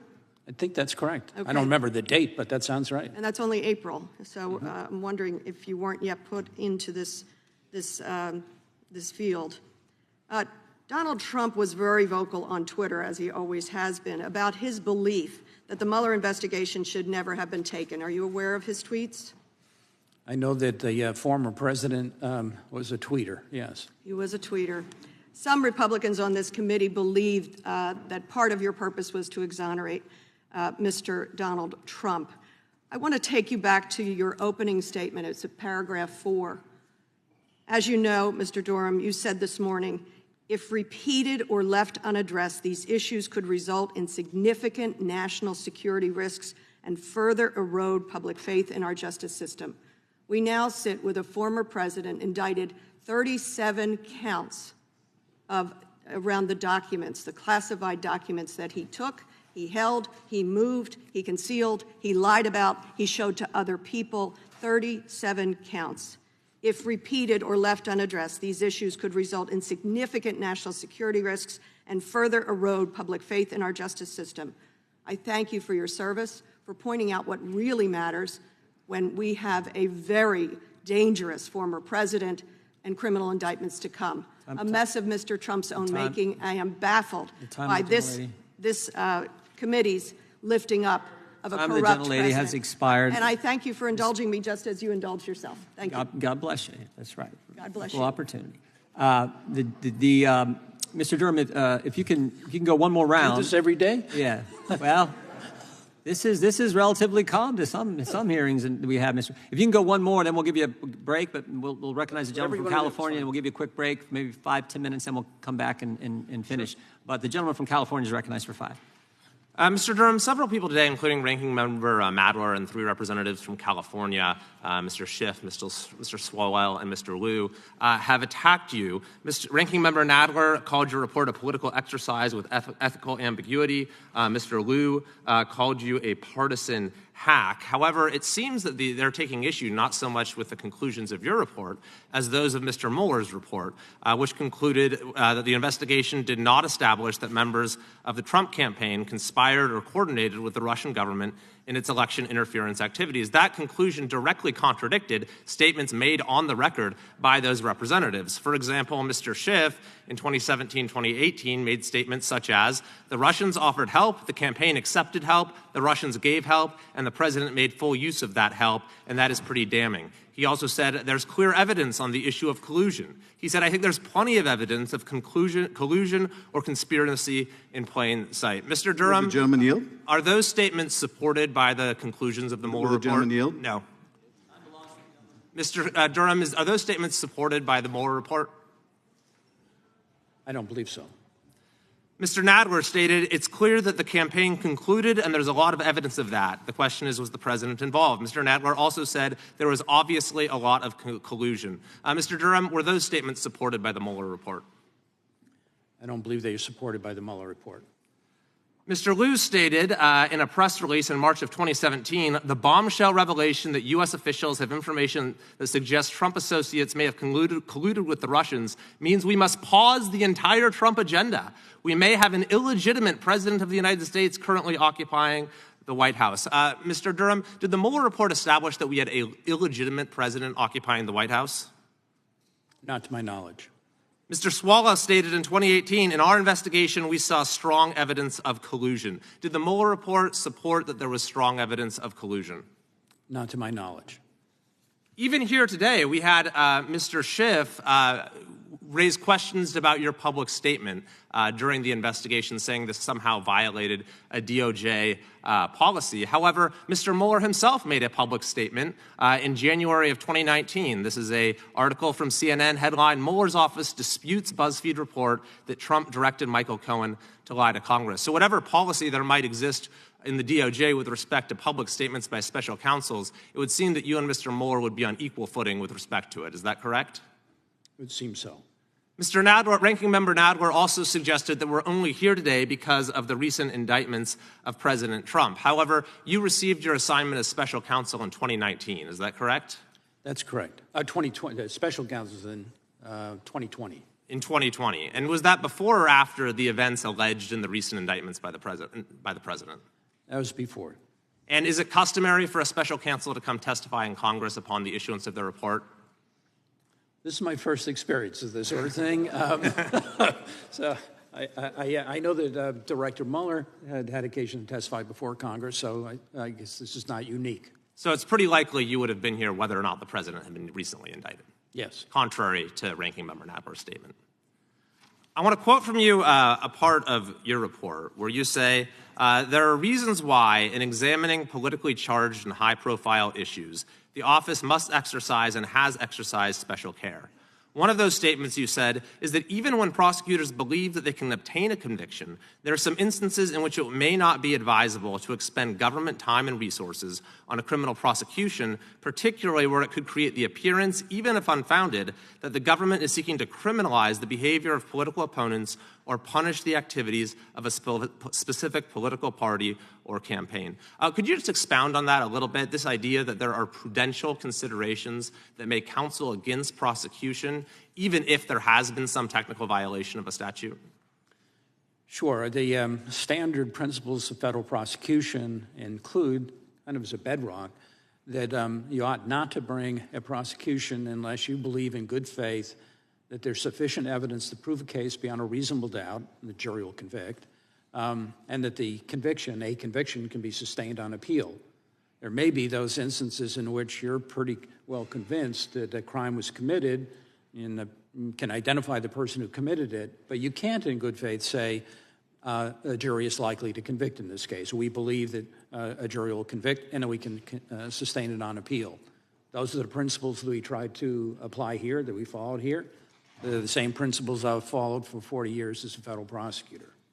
What are you referring to when you say that there might be additional considerations involving the perception that you're criminalizing the behavior of political opponents? Yeah, I mean, these are difficult things. For example, taking this case, I think all the members of the committee have had access to, whether they took advantage or not, I don't know, but we filed a classified appendix here, right? So there are some prosecutions where it may very well be that it looks like, and you think you can prove the crime beyond a reasonable doubt, but because of the classified nature of much of your evidence, it's never going to see the light of day. So that might preclude a prosecution.